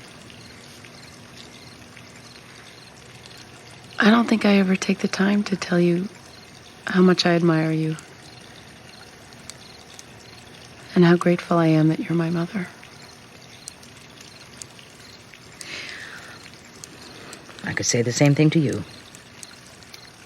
No, you couldn't, because I'm not your mother. I see. I knew you'd crack first. What does that sound? Did Ignacio put sprinklers back here? I don't know. And your vitamins in this brown bag, and I'm putting this bag in the other bag with your cold medicine. I don't have a cold. Well, not yet. Philadelphia's drizzly. I went online. Oh, and there's cough medicine in case your cold comes with a cough. A cold I'm not gonna get. What else? I'm gonna pack you this entire box of yogurt bars because I don't want you picking out my candy. Mom, you didn't spaz out like this when I went with Dad to Europe. Well, that was different. You were with Dad and Alicia. You weren't going off by yourself. With the entire 6th grade class plus 5 teachers? That is one teacher for every 25 students. Not a big enough ratio to keep you from worrying. Who in their right mind is out of bed at 5:17 in the morning? We've been up since 4. I didn't want her to forget anything. Heaven forbid. As every school child knows, there are no stores in Philadelphia. Don't listen to Grandma. She never had to put me on a plane at age 12. What else? No staying up late. Oh, call when you get there, but otherwise the cell phone is just for emergencies and do not lose it. Oh, that's Mrs. Marilla. Okay, just one last thing. I expect the same kind of behavior in Philadelphia that I expect here in Hartford. Is that clear? No. What your mother is trying to say is going to Philadelphia does not give you license to play tonsil hockey with Victor. Victor's not that kind of boy. The A answer is I'm not that kind of girl. Please just leave before Mrs. Hoosie wakes up the entire neighborhood. I'll miss you, Noodle. Miss you too. What happened to the days when a field trip meant a bus ride to the planetarium? Progress, dear. I hate progress.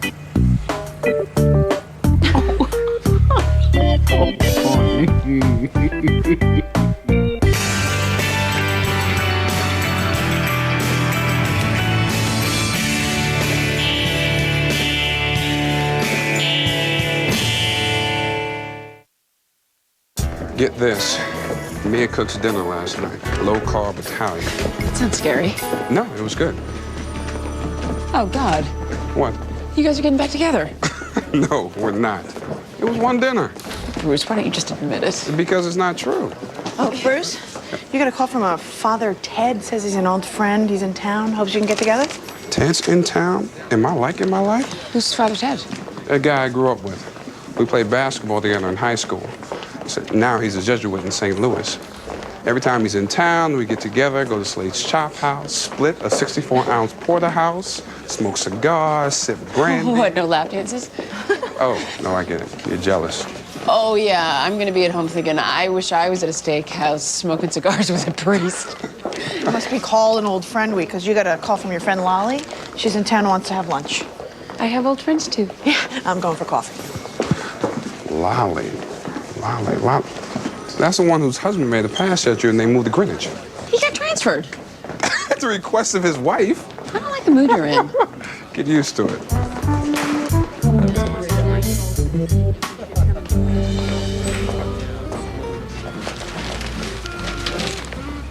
Been waiting long?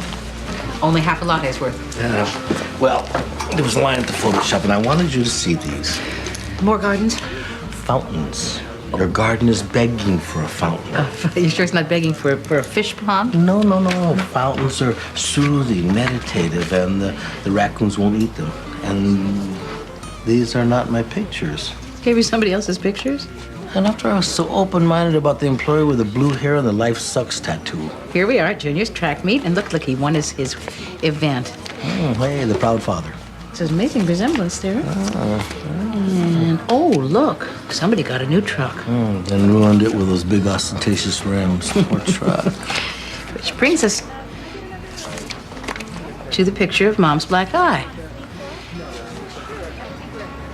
And here she is with the I'm sorry, I'll never do it again flowers. And then a bigger bunch. I guess the first ones didn't do the trick, huh? I'm sorry, we shouldn't be laughing. Oh, I'm not laughing.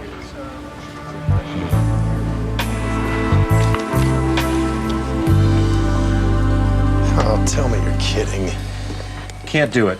Does that hurt, Mr. Corwin? Ow! Stop that!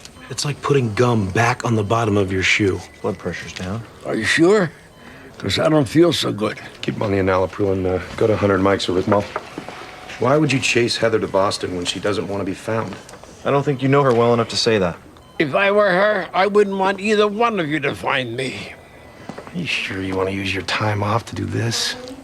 I have to. You'll be back for your next shift, regardless of what happens.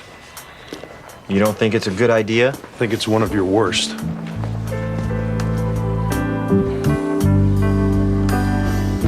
Yeah, I can see the conclusion you might jump to. All right, then, what is your plausible take on a benign photograph of a woman with a black eye and a vase of flowers?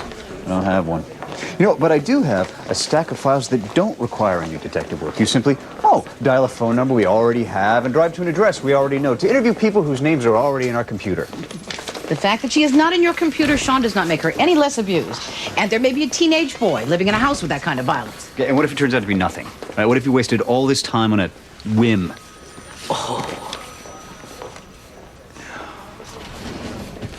Zachary Taylor High School. Excuse me? In one of the pictures, the boy was wearing a track uniform from Zachary Taylor High School. You might want to start with the track coach there. Well, since you're going to do it no matter what I say, I would appreciate expedience. And you shall have it.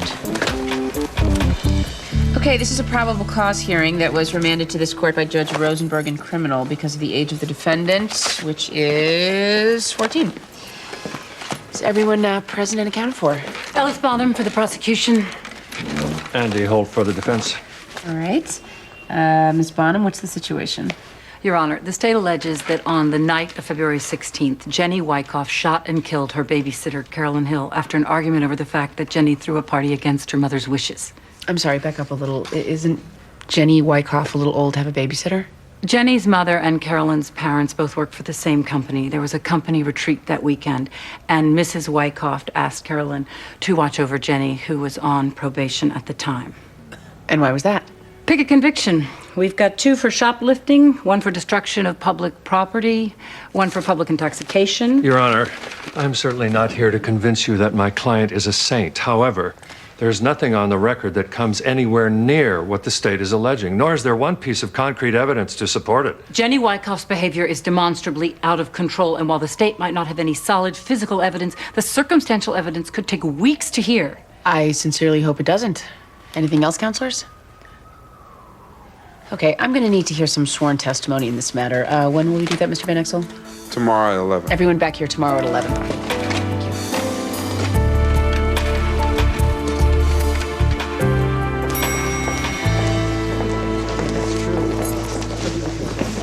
Would you come with me to my therapist?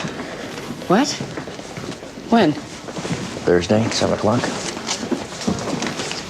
I just thought it might help with... Yeah. No, it's a good idea. Thank you. Great. Why are you thanking me? It's not something I'm doing for you. I feel the need to point that out because you're the one that struggles with the concept of us. Well, that would be the point of going to the therapist. I don't have to remind you, you're the one who said we're barely dating. Okay. Yeah. I'm there. I usually leave around 6:45. Great. Good. Great. I mean, thank you. No, thank you. God, you know, you're a lot of work. And you're a breeze? We're worth it.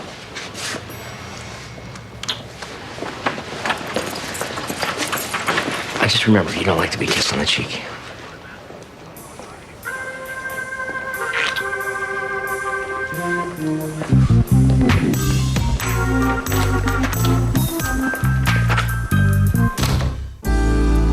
Detective Johnston, can you describe for the court what happened when you arrived at the crime scene? I pulled up, I saw Jenny Wyckoff. She was standing outside the house waiting in a nightie or something. Was there anyone else at the house? No one. She said she woke up hearing noises and went downstairs. She found Carolyn Hill shot to death. Did Jenny seem distraught or upset? Objection. She's asking for an opinion. Sustained. Was Jenny crying? Yes, she was. Can you tell the court what you found when you entered the house? The victim, Carolyn Hill, was lying in a pool of blood in the basement. Were there any signs of forced entry anywhere? No, there were not. Which would lead you to conclude that it was an inside job. Objection. Leading. Sustained. Well, I trust Your Honor to draw the logical conclusion without my help. I appreciate that. Mr. Holtz? Detective, according to your affidavit, you found no gun. Did you question Jenny Wyckoff as to whether or not she and her mother kept a gun in the house? Yes, I did. She said they'd never had a gun in the house. Her mother was terrified of firearms, and she gives money to the gun control nuts, like that. Did forensics swab my client's hands for gunshot residue? Yes, they did. And?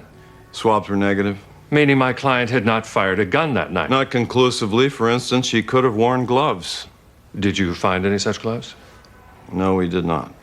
Did you interview all the people that came to my client's party? Yes, we did.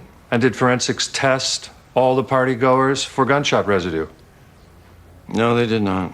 So if any of those 23 presumably shady characters, given my client's criminal history, had gone into the basement apartment with a gun, had an altercation with Carolyn Hill, shot her, climbed out the window and ran, you wouldn't have any forensic evidence to show for that, would you? None that I know of. No further questions, Your Honor.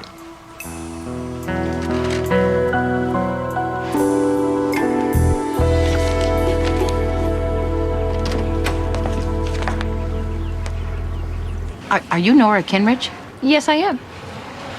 Well, that's, you don't look the way I imagined. Do I have an appointment that I've forgotten? No, your son's track coach gave me your address. I'm hoping you can help me locate someone you may know. You ever seen this woman before? No.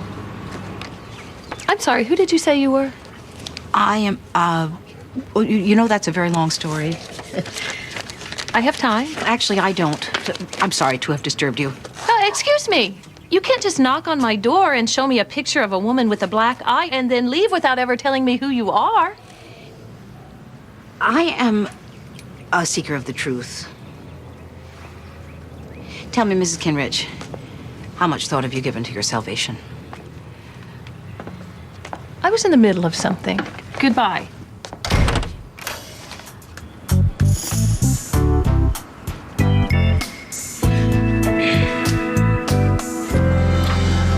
Star. Lunch? On you?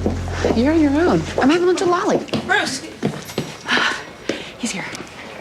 Who? Father Ted. Ted's here? Where? I put him in Judge Gray's chambers. Great. Come in. What? When was the last time you saw him?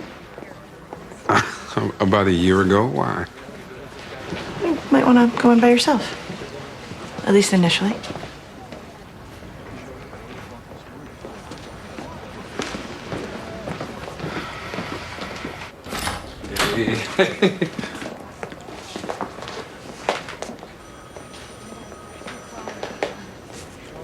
Hello, Bruce.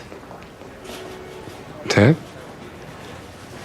Actually, it's Teresa. Now. I'm sorry. That's great. This is my friend. Teresa. Hi, Teresa. Where's Father Ted? Actually, I am Father Ted. Or rather, I was. Oh. Oh, well, you're, Not how Bruce described me. I thought you'd be shorter. And a guy. Well, if it's any consolation, you're exactly as Bruce described you. That's good. Well, I'm sure you two have a lot to catch up on, and I have a lunch date, but it was a pleasure meeting you. You too. Okay.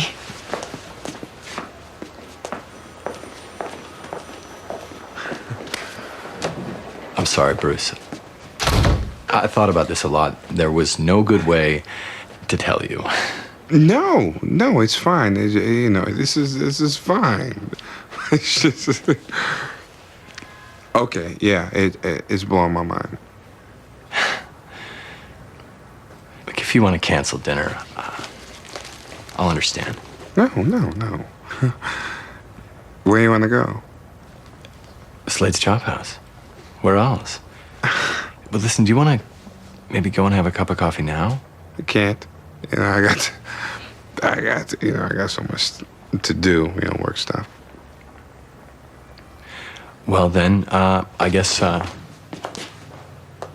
I'll see you tomorrow night, and we'll get caught up. Yeah, sure.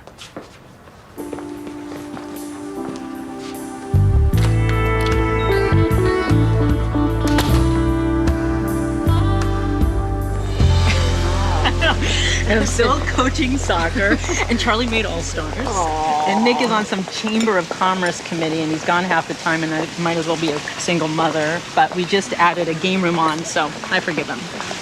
So, that's me. How about you? Well, I just didn't on criminal court. Yeah, work. Who cares? Love life. Last I heard, you had just dumped Stu at the altar. Are you seeing anyone? Sort of. Sort of. Well, we break up 3 times a week, you know. He has a lot of issues. Yeah, who doesn't? Right this way, lady. So, who is he? He's a prosecutor. He is new to the area. I came here about 3 years ago. Mm-hmm. So does he have a name? David McLaren. You might know him, actually. He moved up from Greenwich. Wait, not the David McLaren, the one whose wife was murdered? Yeah. That happened right after I moved to Greenwich. It scared the hell out of me. God, Amy, are you sure? Am I sure what? I'm sure you should be dating him. No. It's not easy, but, you know, done everything else, so why not compete with a ghost for a while? No. I mean, there are people in Greenwich that think he had something to do with it. The DNA cleared him. Believe me, I did the research. I know, but he could have hired somebody. I mean, she wasn't raped, there was nothing stolen, and you know the stats, it's always the husband. Lolly, that's insane. I saw a videotape of them. They're madly in love. Yeah? I could show you a videotape of me and Nick madly in love, and don't you have a videotape of you and Michael madly in love? Besides, I've seen a few interviews with this guy, and I'm sorry, but he seems kind of creepy, like he's hiding something. Lolly, I've spent a lot of time with this guy. Plus, I'm a judge. Don't you think I'd know if I was dating a psychopath? I'm sorry. You're right. It was just, you know, it's a knee-jerk reaction because of all the rumors that I heard. So, you really like this guy? Yeah, I do. Good.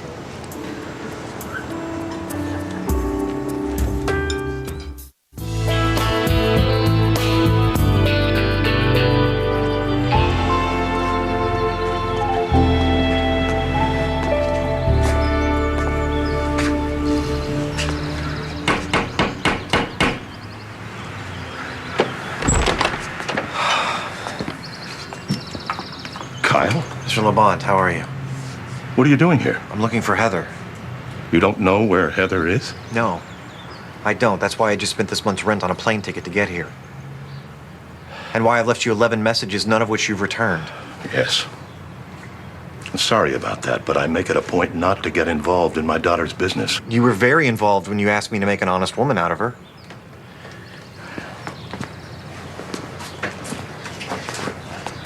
Mr. Labonte, just please tell me where your daughter is. I don't know. Honestly, I haven't heard from her in weeks. Yeah, I called her apartment manager. He said she left. No forwarding address. It's not the first time she's done this, and it won't be the last. Do you know she's pregnant? Son, I love my daughter, but she's got some problems. Now, the last guy she lost her mind over wouldn't marry her either, and she told him she had terminal cancer. She told me you had terminal cancer. Well, that's a new one. Yeah, I'm sorry you came all this way. I can call you a cab back to the airport. On me. No, I'm good. You take care, son.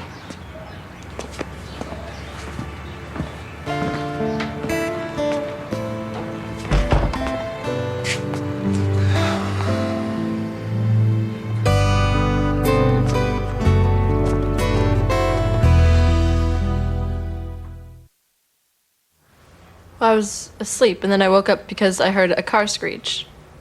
And, like, someone trying to leave really fast. And I don't know why, I had a bad feeling about it. So, I went to go see if Carolyn was back yet. And what did you find? She was just lying on the basement floor in a pool of blood. And her eyes were open, so I knew that she was dead. What happened then? Well, I called the police, and they brought me in for questioning, and then they saw that I had a record, so they just decided that I'm the one that did it. And did you do it? No. No way. Your Honor, as God is my witness, my baby is telling you the truth. Objection. Hearsay. Unless the defense is planning to call God as a witness. Not funny, Miss Bonham. Nothing further, Your Honor. Ms. Wyckoff, you say that Carolyn left to go to a club with some guy. And yet not one person at your party saw this guy or Carolyn leave the house. How do you explain that? But the basement has a separate entrance. And what if I tell you that the cops questioned every club owner in town and no one saw Carolyn or this mystery man at a club that night? Well, they must have decided to go somewhere else. Gosh, that's unfortunate for you, isn't it? Objection, Your Honor. Sustained, Miss Bonham. I'm not going to warn you again. Okay, let's go with your story. Carolyn Hill and her mystery man were out on the town. They came home, went to the basement apartment for whatever. Then, for some reason, he pulls out a gun and shoots her. May I, Your Honor?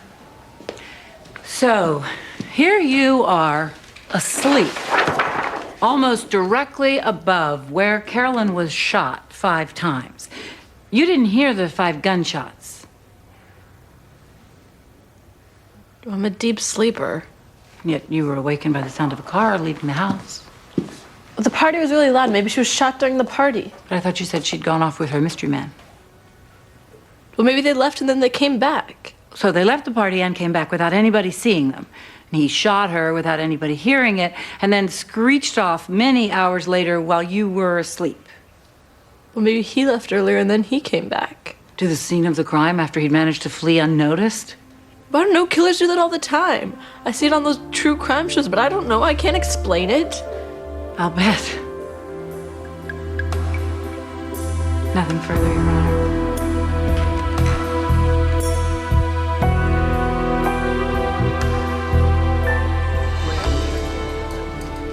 I don't know her. They must have accidentally put her picture in with mine. Obviously, they got a bunch of morons working over there.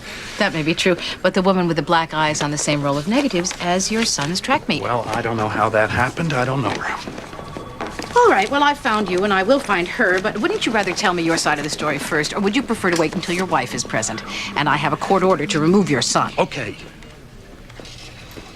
If I'm having an affair, it's none of the government's business.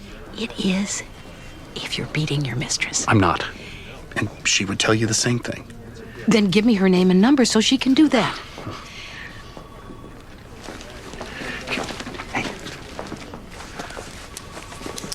Here.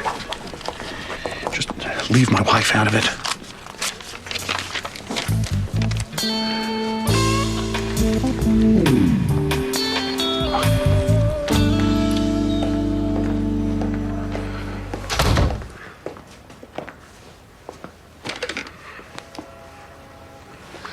When I was a kid, I spent summers with my grandmother.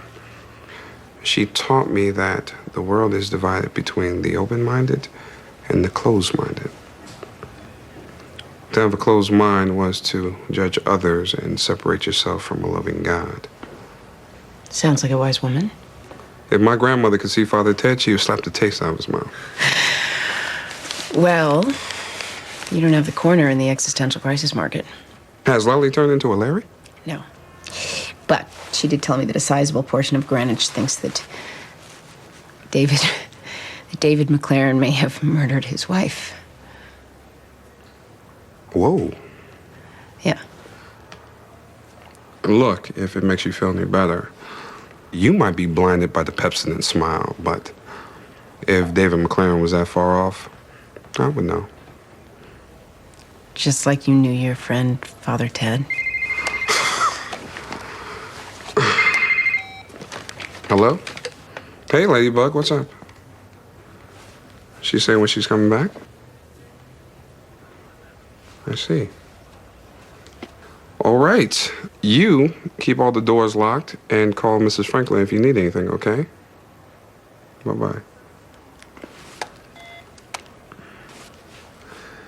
Me got a modeling job in Milan. She's gone. I gotta go home. Rebecca's by herself. Yeah, go, no problem. Are you okay? Great.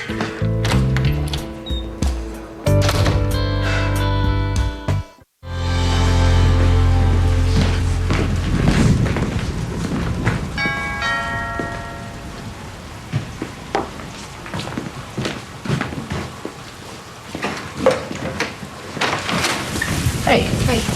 Come on in. You must be soaked. Can I take your coat? Oh, I don't know if I'm gonna be here long enough for you to take my coat. Yeah, you are.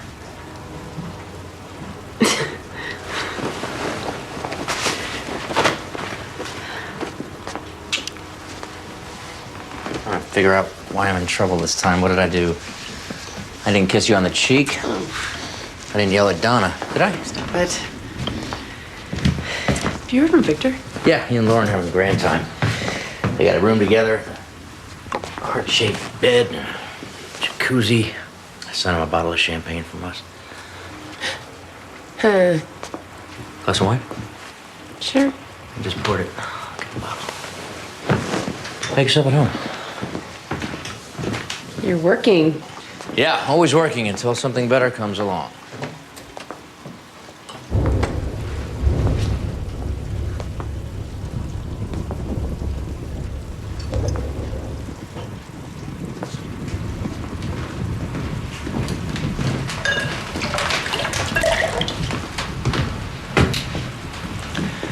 It's Colorado.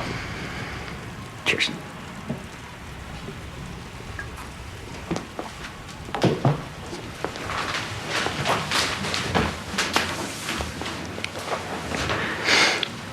Here's the deal.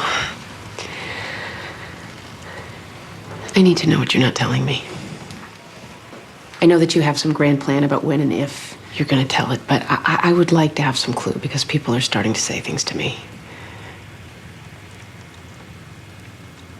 I had lunch today with a friend who lives in Greenwich. Amy, if you think I had something to do with Kelly's... I don't. But I can understand why half of Greenwich might. There's something about you that's a little off. A little off because I came home from work one night to find my wife butchered on the floor of the bathroom. I think there's more than that. That's not enough? What, did he use, a knife? Yeah. Did he bring his own, or did he take one from the kitchen? I can get you the courtroom transcripts if you want, plus the 20-some-odd hours of the cops grilling me. I'm not interested in that. I want you to talk to me. What did you see when you came home? What was the first thing that struck you as odd? Just tell me that.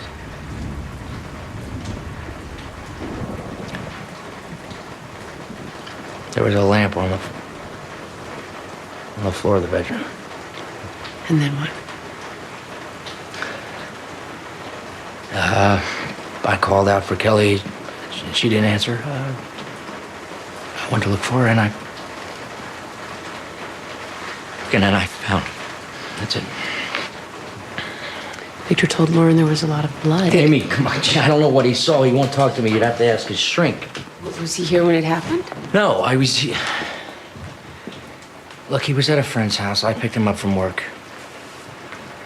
We got home. He went straight to his room. And he heard me.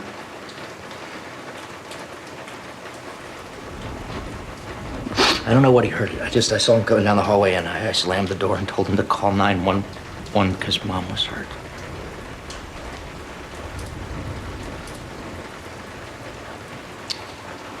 That's the whole story. I don't think so. What do you want from me? I want to know what I'm in the middle of. You're in the middle of a pointless conversation. I want to help you. You can't just decide that. You haven't given me a chance. You shut down and you make these rules. Her head was on a shelf, Amy. The bastard cut off her head and he put it on a shelf at eye level. That's the first thing I saw when I walked into the room. That's my secret. Are we fine now?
It's 2:30 in the morning.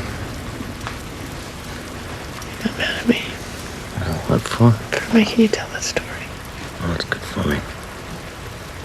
I need to stop thinking I can control everything. You're still going to therapy tomorrow? Yeah. If not sooner.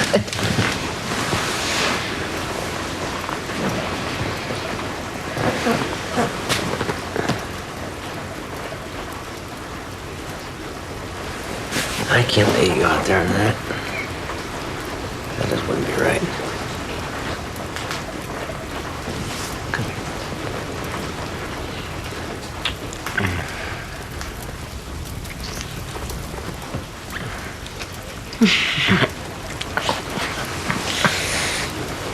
I'm happy right here. Yeah? Yeah. All right. Me too. Oh, should I set the sleep timer too? We're so positive you're going to love your Flowbee precision haircutting system. Flowbee? You know, my friend Randall has one of those. He says I should look into it. What do you think? How about the rain on the roof?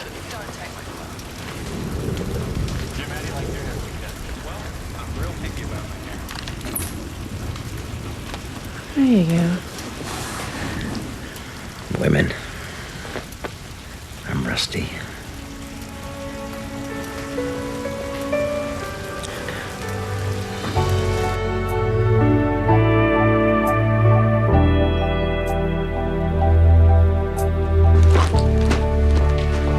I had a dream that Bjork was elected president, and I vowed to move to Hawaii, but in my dream it was owned by England. What does that mean?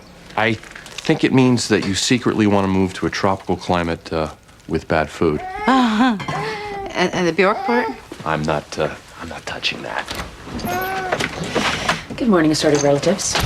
Yes, I'm just getting in. I had a lovely evening, and for anyone who's wondering, these clothes have not left my body since I put them on. I am not hungry because David made me an omelet with mushrooms and spinach and some kind of cheese I've never heard of, and what are the odds I'd find a guy with brains and hair and a sense of humor who can cook? Too much information? Way. Too bad. Don't drink all the coffee.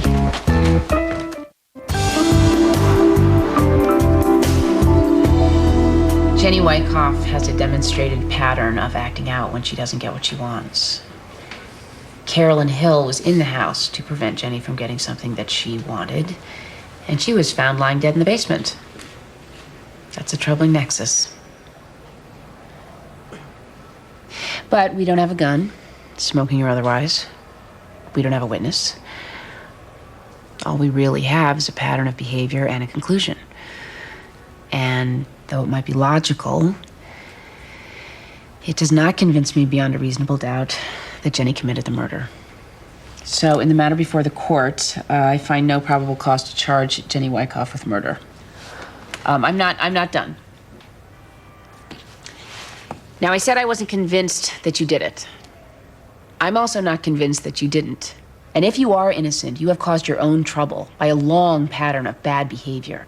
That's something you might want to think about, along with anything else that might be on your conscience while you're in custody. What custody? Oh, I was just getting to that. Jenny Wyckoff was on probation at the time of the crime, and one of the boys at her party, Daniel King, was a paroled felon. That is a violation of Jenny's probation. So I'm going to ask the state's attorney to prepare a warrant for her arrest as a probation violator. What? You've got to be kidding me. No.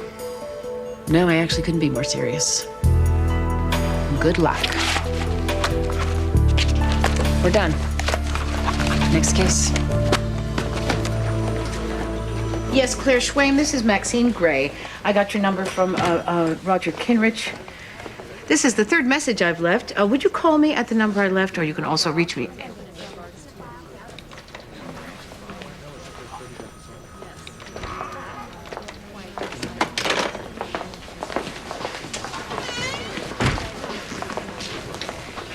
We're here to talk in exchange for your promise that you won't tell my wife.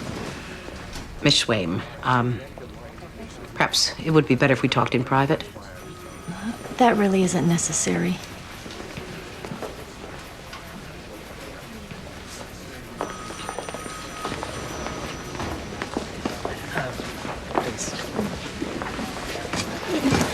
You see, Mrs. Gray, Roger didn't beat me up. Well, I guess technically he did, but it was my fault entirely. I've heard all the excuses. You provoked him, you defied him, you pushed his buttons. No, it's not that. You see, Roger and I, we like things a little rough, you know? You have to understand it's pain, not cruelty. And pain is sensual. I mean, obviously. But to some people, it's, well, erotic. You're telling me you got the black eye in the course of something consensual. You'd probably call it S&M, but technically it's BDSM, bondage and discipline, as well as... Thanks, I get it. I would never do anything to Claire that she didn't want me to do. Like I said, it was all my fault. I recently changed my safe word and, well, in the heat of everything, I couldn't remember it. No, that's why I took those pictures, to remind her not to do that again. And safe word is? It's a code word that you choose. In case things get a little bit out of hand, you say your code word and your partner knows to stop. And stop that won't work because... It means something else. Well, the opposite, in fact. All right. Thank you for coming in and being so frighteningly candid. Thank you for being so understanding. Yes, thank you so much.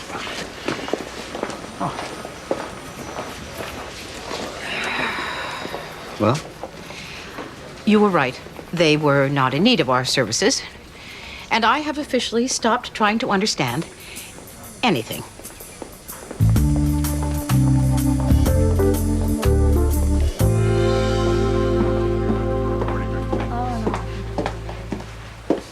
Hello. Hey, David, it's Aim. Hi, Judge Gray. Hey. You, looking for David? Yeah, I was. He's gone. Oh, well, we were supposed to go somewhere together. I don't know, he dumped a pile of work on me this morning. Told me he had to leave town. Wasn't sure when he'd be back. Oh, well, thank you for... Is this something he does? Are you kidding? He leaves the building for lunch. We take his temperature. I tried his cell phone earlier. It wasn't on, but it's probably your best bet. Thank you.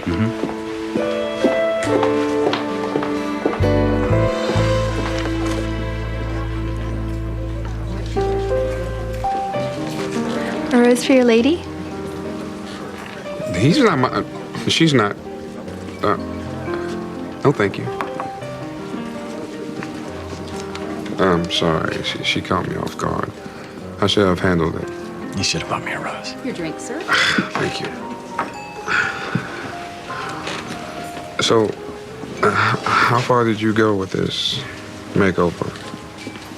Not that far. After a vow of poverty, you don't leave with a big parachute, so I'm saving up. Good luck with that. Never tell me about it.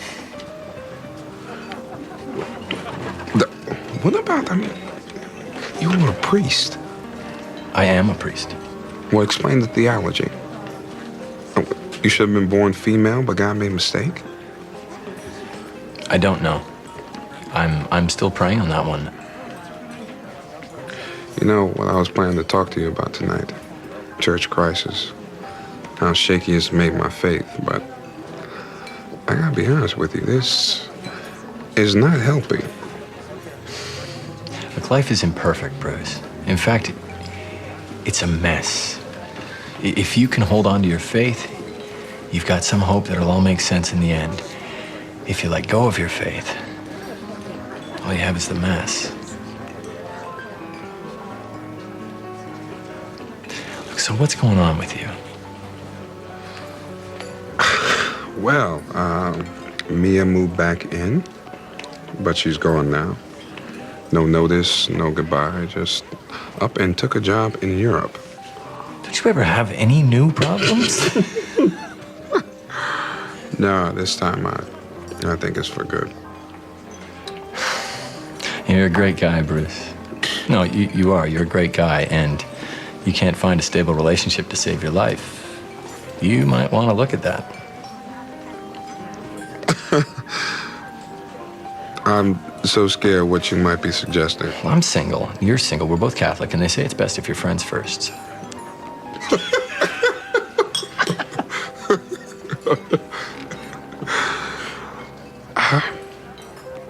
Okay. Look, eventually I will be okay with this. In fact, one more drink, I'll probably be okay with it by the time we get dessert. Thank you.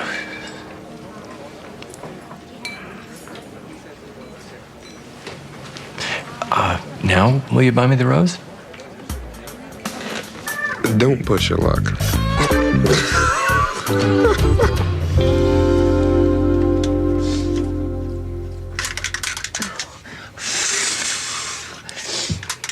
Wonder how Lauren's doing in Philadelphia.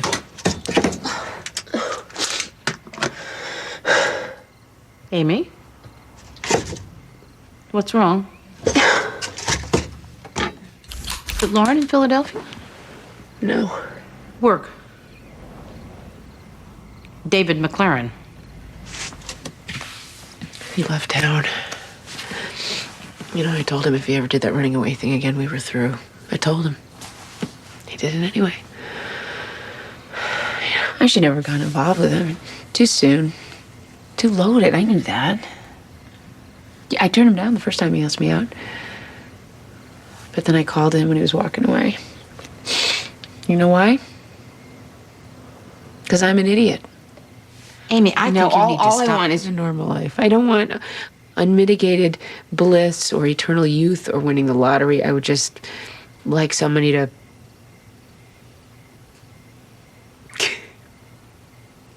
I'd like somebody to read the newspaper to and go on vacations with and eat microwave popcorn and watch bad movies at home, you know, stuff that everybody else takes for granted. Why is it too much for me to ask? I don't think it is. Why is it so hard for me?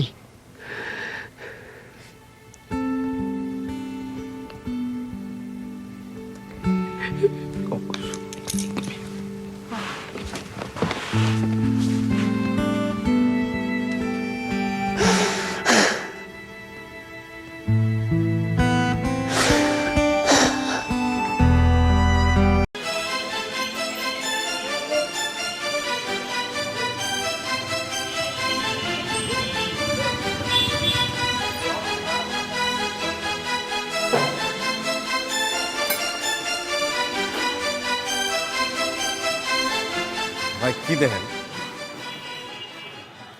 বাইকটা কি আপনার? হ্যাঁ আমার ভাই কি হয়েছে? Number plate কই? সেটা দিয়ে আপনার কি দরকার? রাইট দেন। হ্যাঁ রাইট দিই, কি হয়েছে? বেরিবাদ যাবেন? না ভাই এই মুহূর্তে বেরিবাদ যাবো না ভাই। ভাই চলেন না, আমার মায় অসুস্থ। ভাই আমার রাইড শেষ, আমার পোলার আছে জন্মদিন, আমার তাড়াতাড়ি বাড়ি যাইতে হবে, আমি যাইতে পারবো না। তো আপনি আর একটা রাইড দেখেন, এ নিয়ে যাবো আপনারে। ভাই বিপদ তার বইলে আসেন, আমার মায় অসুস্থ। ভাই আপনার মা অসুস্থ থাকলে কি একজন হেল্প করতো না? এই মুহূর্তে ভাই এই বেরিবাদে আমার বাড়িটা থাকলো উল্টা দিকে, আমার যাইতে অনেক দেরি হয়ে যাবো। ভাই একটু স্যাক্রিফাইস করেন না ভাই, আমার মা অসুস্থ, আপনার মা অসুস্থ থাকলে কি আপনি করতেন না? আরে একটু বাড়াই দেবো ভাই, চলেন ভাই। আরে এই সময় বেরিবাদ কেমনে যাবো ভাই? আয়ান না, আমি তো আপনার সাথে যাইতে আছি ভাই, আমার একটু নামাই দিয়ে আসেন, খুব দরকার ভাই। আমার চলেন ভাই। আচ্ছা ঠিক আছে চলেন।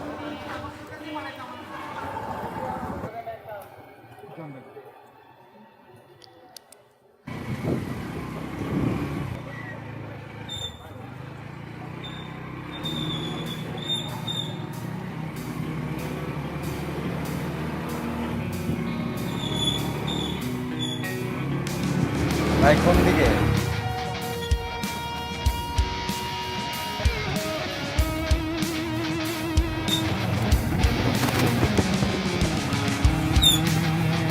ভাই আর কোন দিকে যাবো কোন তো? সেই কখন থেকে তো সামনে সামনে ঘুরতেছে।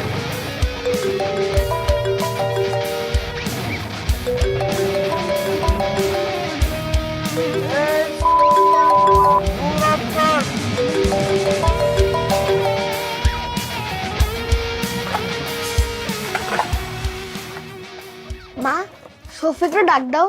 এখন অনেক রাত হয়েছে। তাহলে একটা কাজ করো, ওর জন্য একটা কেকের পিস রেখে দাও। আচ্ছা রাইখা দিব না, কাল সকালে তুই দিয়ে আসিস। মা, মোমবাতি কই? মোমবাতি আনতে তো ভুলে গেছি একদম। তাহলে কাজ করো, বাবাকে আনতে কইয়া দাও। তোর বাপ কি জানে যে কেক কিনে নিয়ে আসছি? আচ্ছা আগে আসো, তারপরে দোকানে পাঠাবো নেবো মানে। তাহলে একটা কাজ করি, আমি নিজে গিয়ে নিয়ে আসি। ছোট মানুষের রাতেবেলা বাইরে যাওয়া নিষেধ তোরে শিখাইছি না? তাহলে আবার একটা কাজ করো, বাবাকে ফোন দিয়ে কইয়া দাও বেলুন আনতে, আর বলবা যে তাড়াতাড়ি আসতে। আর একটু অপেক্ষা করি, হ্যাঁ তারপর কমুনি।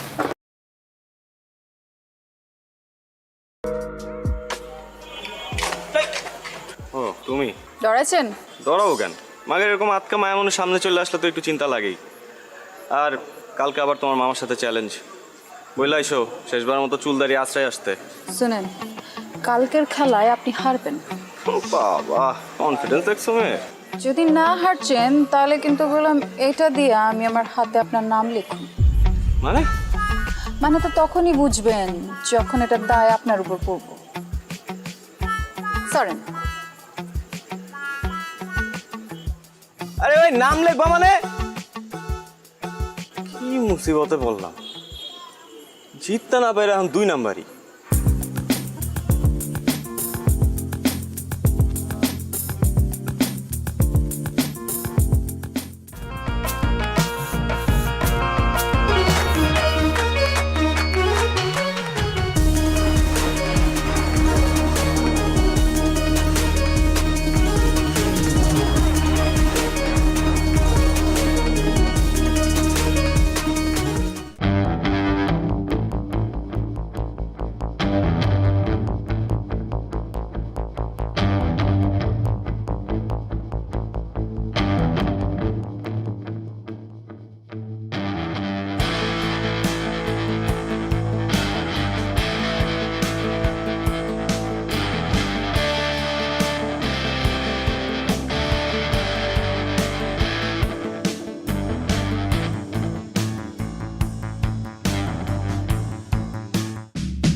কি করতেছ? এটা কি করলি তুই মামা বলতো? শেষ পর্যন্ত ওই হাবলু মামার কাছে। সরি বলছি তো, মিস্টেক হয়েছে। আর এটা খেলা না, খেলাতে হার জিত থাকি। এই কথা তুই বলতেছিস? 3 বারের চ্যাম্পিয়ন নিলয় বলতেছে এই কথা, শেষ পর্যন্ত খেলায় হার জিত থাকেই। হ্যাঁ বলতেছি, এবার হয় না আগামীবার হইব। আর শোন, আমাদের না বয়স বেশি হয়ে গেছে, ঠিক আছে? এখন এটা জুনিয়রদের করা কাম, আমরা অনেক সিনিয়র হয়ে গেছি। এই দাঁড়া জুনিয়র, হ্যাঁ? কোন অ্যাঙ্গেল ওই হাবলু মামার তো জুনিয়র মনে হলো কত দেখি? এই কথা শোনার পরে ওই হাবলু মামা সানফ্লাওয়ার তেল মাইরা ঠিক ঠিক করে হাসবো। তুই এমন একটা কাজ করছিস মামা, এলাকায় মুখ দেখানোর মতো অবস্থা থাকলো না। আমি টাকা দিতেছি, একটা কাজ কর, বোরকা কিন না পিন্দা ঘুরতে থাক, ঠিক আছে? এলাকায় আর মুখ দেখাইতে হইব না। দাঁড়া, আমার মনে হইতেছে কেউ তোরে তাবিজ করছে। তুই কখনো তো এই কথা বলার ছেলে না, কি হয়েছে কত? কোনো তাবিজ টাবিজ কিছু না। আর শোন, আনোয়ারের রহিম বাবুর ছেড়ে আনতে পাঠাইছিলাম, কই হয়? ভাই আসসালামু আলাইকুম ভাই। ওয়ালাইকুম আসসালাম। আনোয়ার কই? ভাই পাড়ায় কই জানি গেল গা ভাই? কামটা কি হলো ভাই? কালে গেম রাইডা গেলেন? যাওয়ার হইছে, কাজের কথা আসি। লাইলির পার্টিতে কাচ্চি করে দিব না ভাই, পারুন না, মাফ করে দেন ভাই। আপনার লেগে আমার জানা আছে, রুমের লেগে আমি ভাই কাচ্চি বাচ্চি রাখতে পারবো না ভাই। তুই কি কর? রহিম ভাই মাথা ঠান্ডা, মাথা ঠান্ডা। তোমাদের ছাড়া হইব না তো বিষয়টা। এমন কাচ্চি খাওয়াই তুইব, মনে করো 7 দিন যাতে কেউ বাথরুম থেকে বাইর না হইতে পারে। বুঝছো না বিষয়টা? পারো না? যাও এবার রেডি করে গিয়া যাও তাড়াতাড়ি।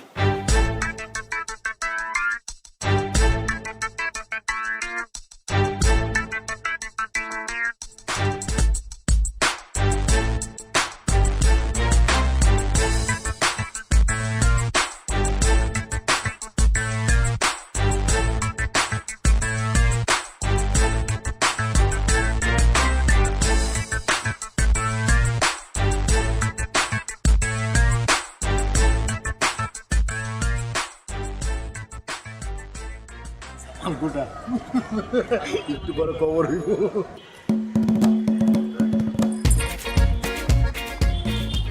তোমরা আমগুলোকে বইতা। আরে আমরা তো খাবোই, আগে আপ্যায়নটা করে নেই। পুরান ঢাকার ট্রেডিশন তো আপ্যায়ন করা, কি মামা? এই তো দুষ্ট লাইনে আছো, এরকম লাইনে থাকলে তো কোনো সমস্যা হইতো না। খুব তো কইছিল খেলার কথা, এখন বুঝছো খেলা কি? এখন একদম ক্লিয়ার মামা। আপনার একটু কাছে দিই। আলু দেই, আলু আলু। না না আলু না, গোস্ত দাও, গোস্ত দাও। এই যে গোস্ত দেই। অনেক মজা হয়েছে। এই লাইলি দাও, লাইলি দাও। আলু ল ল ল ল লাইলি ল। তুমি লই বানি। খাইতাম, মজা তো। তুমি একটু খাও। সবাই আমগুলোকে খাইতাম। আরে খাবো তো, খাবার তো আছে। আমগুলোকে খাও। আরে মামা খান তো। আছে, কিছু লাগলে বললেন কিন্তু। মজা হয়েছে। আসলে না, তুলো গোস্ত ল।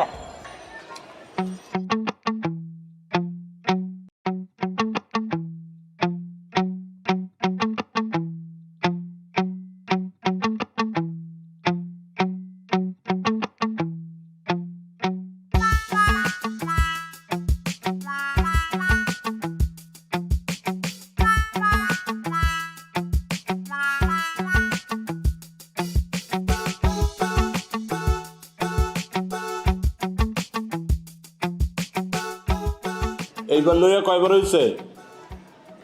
ভাই 5 বার। তোমার এত করে কইছি যে একটু কম কম খাও, মাংনা খাওন পাইলে হুদাই হামাম করে খাও। দুলা ভাই আমি তো মাগনা খাওয়ান খাই ভাই, আমরা তো বাজিতে জিতছি আর আমি তো পরিমাণ মতোই খাইছি। বিশ্বাস করেন দুলা ভাই, আমি নিশ্চিত ওরা খাওয়ানোর মধ্যে কিছু মিশাইছে। লাইলিও তো পরিমাণ মতো খাইছে, ওরা তো পেট নামছে শুনছি। হ্যাঁ, মানুষের খায় কাম নাই, তোমার খাওয়ানোর লোকে কিছু মিলাইছে। ভাই আপনি জানেন না, ওরা অনেক ডেঞ্জারাস, অনেক ডেঞ্জারাস দুলা ভাই। ওরা প্রত্যেকটা ধরে ধরে ফাঁসি দেওয়া উচিত দুলা ভাই। আমি খালি একটু সোজা হয়ে দাঁড়াইলই, তারপর দেখেন আমি রাজপথে নামবো, রাজপথে নামবো, আমি আন্দোলন করবো গো ফাঁসির লিগা। যাও যাও, তুমি তোমার কামে যাও, আমি তোমার লেগে কেড়ে বয়ে থাকো। আপনি একটু বহান ভাই।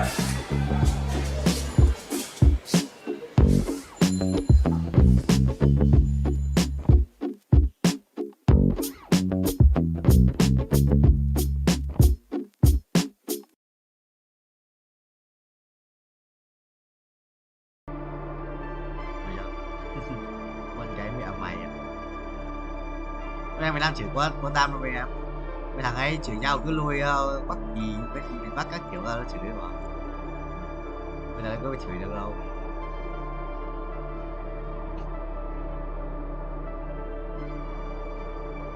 Rồi lắp cái đéo kìa.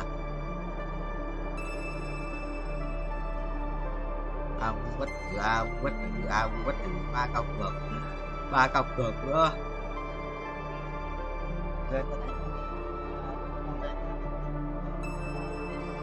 Mày đang theo đường sẵn rồi, tao cho mày một con bằng. Với cả con tam áp con này, xong thêm tam ken nữa, đỉnh. Có cút lòng vàng đấy, tam ken là xịn nhất rồi. Một con là to nhất trong cao cường rồi, quá to nhất làm vàng.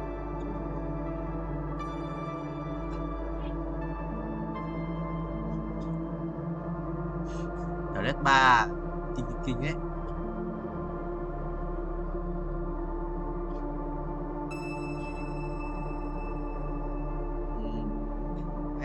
Galio Bồ Đăng Hoa rồi Galio cút tuổi còn lắc lém đau điện, lắc phùn đồ 3 sao. 7 sử ra chỉ là mũi rồi, con lắc cái 7 sử ra chỉ là mũi rồi, nó quăng phát chết. Xong gì hút quăng phát chết con kêu. Dạ xài kinh mà. Quân biết con Amuba ở đây có đồ gì không? Có thú tượng, dây chuyền tự lực, giáp siêu linh, được chưa? Hai cái đồ quan sự kinh ấy.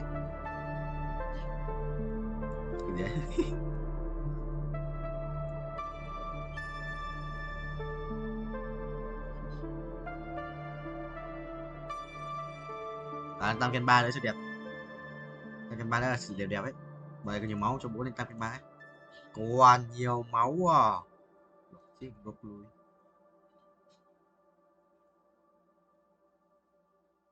Thằng ấy lắc này. Con lắc nó cũng là một vấn đề đấy, nhưng mà thực sự là con áp cơ. Áp là carry. Rồi quăng điện, quăng lắc 3 quăng điện, lắc 2. Amu mình còn 1 tỷ máu chứ. Không yếu nhở? Thua thua này. Lên sàn 2 ạ. Tao thua. Sàn 2 đi, sàn 2 gì đấy? Là cái thua bóng mà. Cái thua bóng luôn.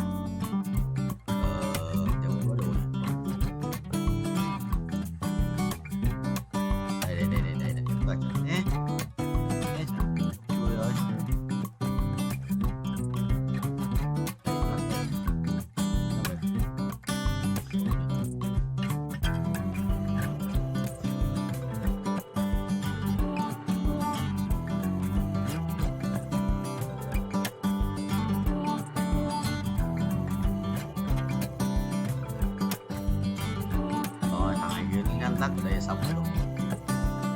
Lắc ở đây, lắc ở đây rồi. Quyết trình. Nhưng mà phàm được đâu đi. Ở đây rồi. Sao? Tờ. Rồi biết tờ. Cái xa bên đấy à? Cảm ơn vì đã đến. Rồi xong con cái xa, con phát cần chết cái xa 2. Học đi, quỷ đấy à? Con này khỏe phết đấy. Ý bố thua. Mà là mai thua. Yes. Cút, mày cút, mày cút. Chất 10 à, 10 sử ra không có broccoli. Bố cút.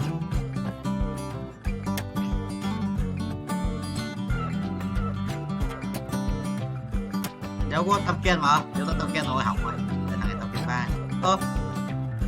Broccoli. Nó ra kìa, sao ra 3 không?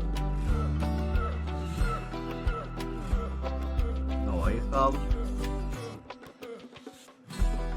Rồi, mày đi. Dương ơi, thằng này 8 sao ra, bãi bay luôn, 8 sao ra. Đéo ra.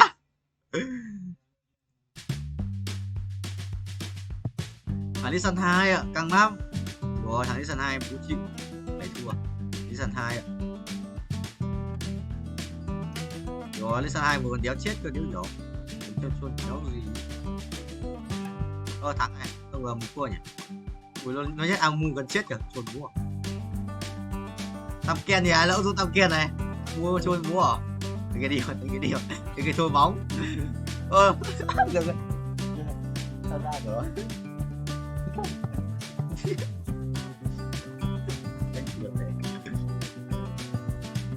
Kéo ra Tam Ken rồi, thằng kia giúp Tam Ken à? Tao chắc là nổi không? Mày đi sao đi luôn? Tam Ken ở đâu nhỉ? Tam Ken ở đâu nhỉ? À kìa, phải không? Rồi, em Mai à? Phải 23 tiếng nữa. Còn cái nhận game không biết đấy.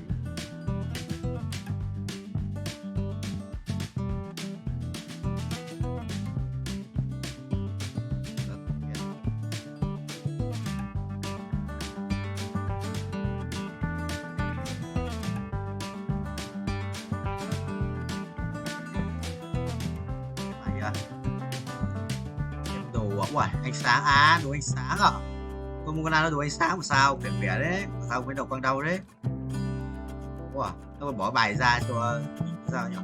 Như hai cái bạn nó thấy bỏ khỏi bài đâu. Với nó bài yếu lắm, nó bỏ khỏi bài rồi. Bạn mà, nó bỏ bài ra. Bằng cái bạn nói sao ấy? Bạn nó đéo đỡ được, hai với lít chỉ vậy. Các bạn đâu đéo đỡ được cũng bỏ bài ra nhé, trốn quá. Gì bạn? Hai để chịu. Thiếu một con sa ra chịu. Và đánh một trận nữa ở 46. Cái gì vậy?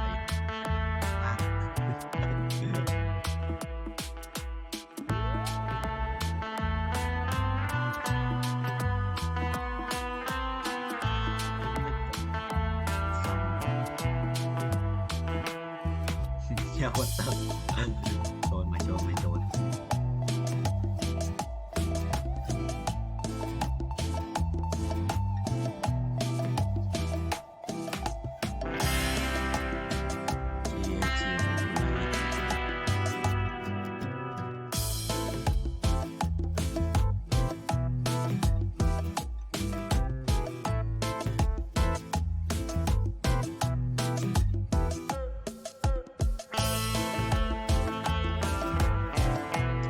Lắm ấy, tham phá đối tượng các minh sinh không?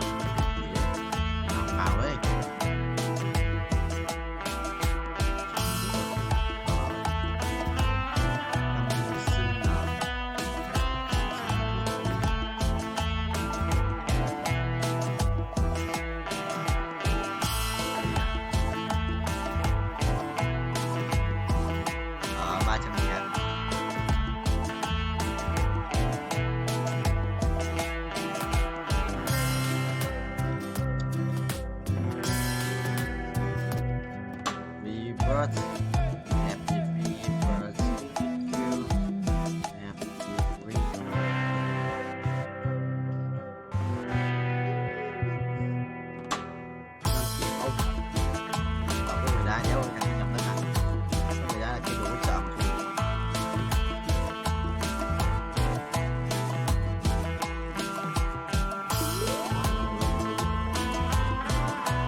đá thực tập cho hai kênh đánh nhau thức đánh 15 cấp phép xuất xứ của người kè hào đất chồng như sau trong 12 giây. Đây là gì?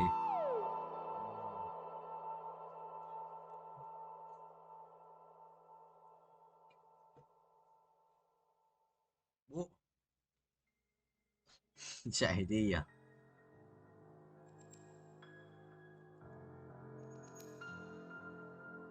Năm sáu à?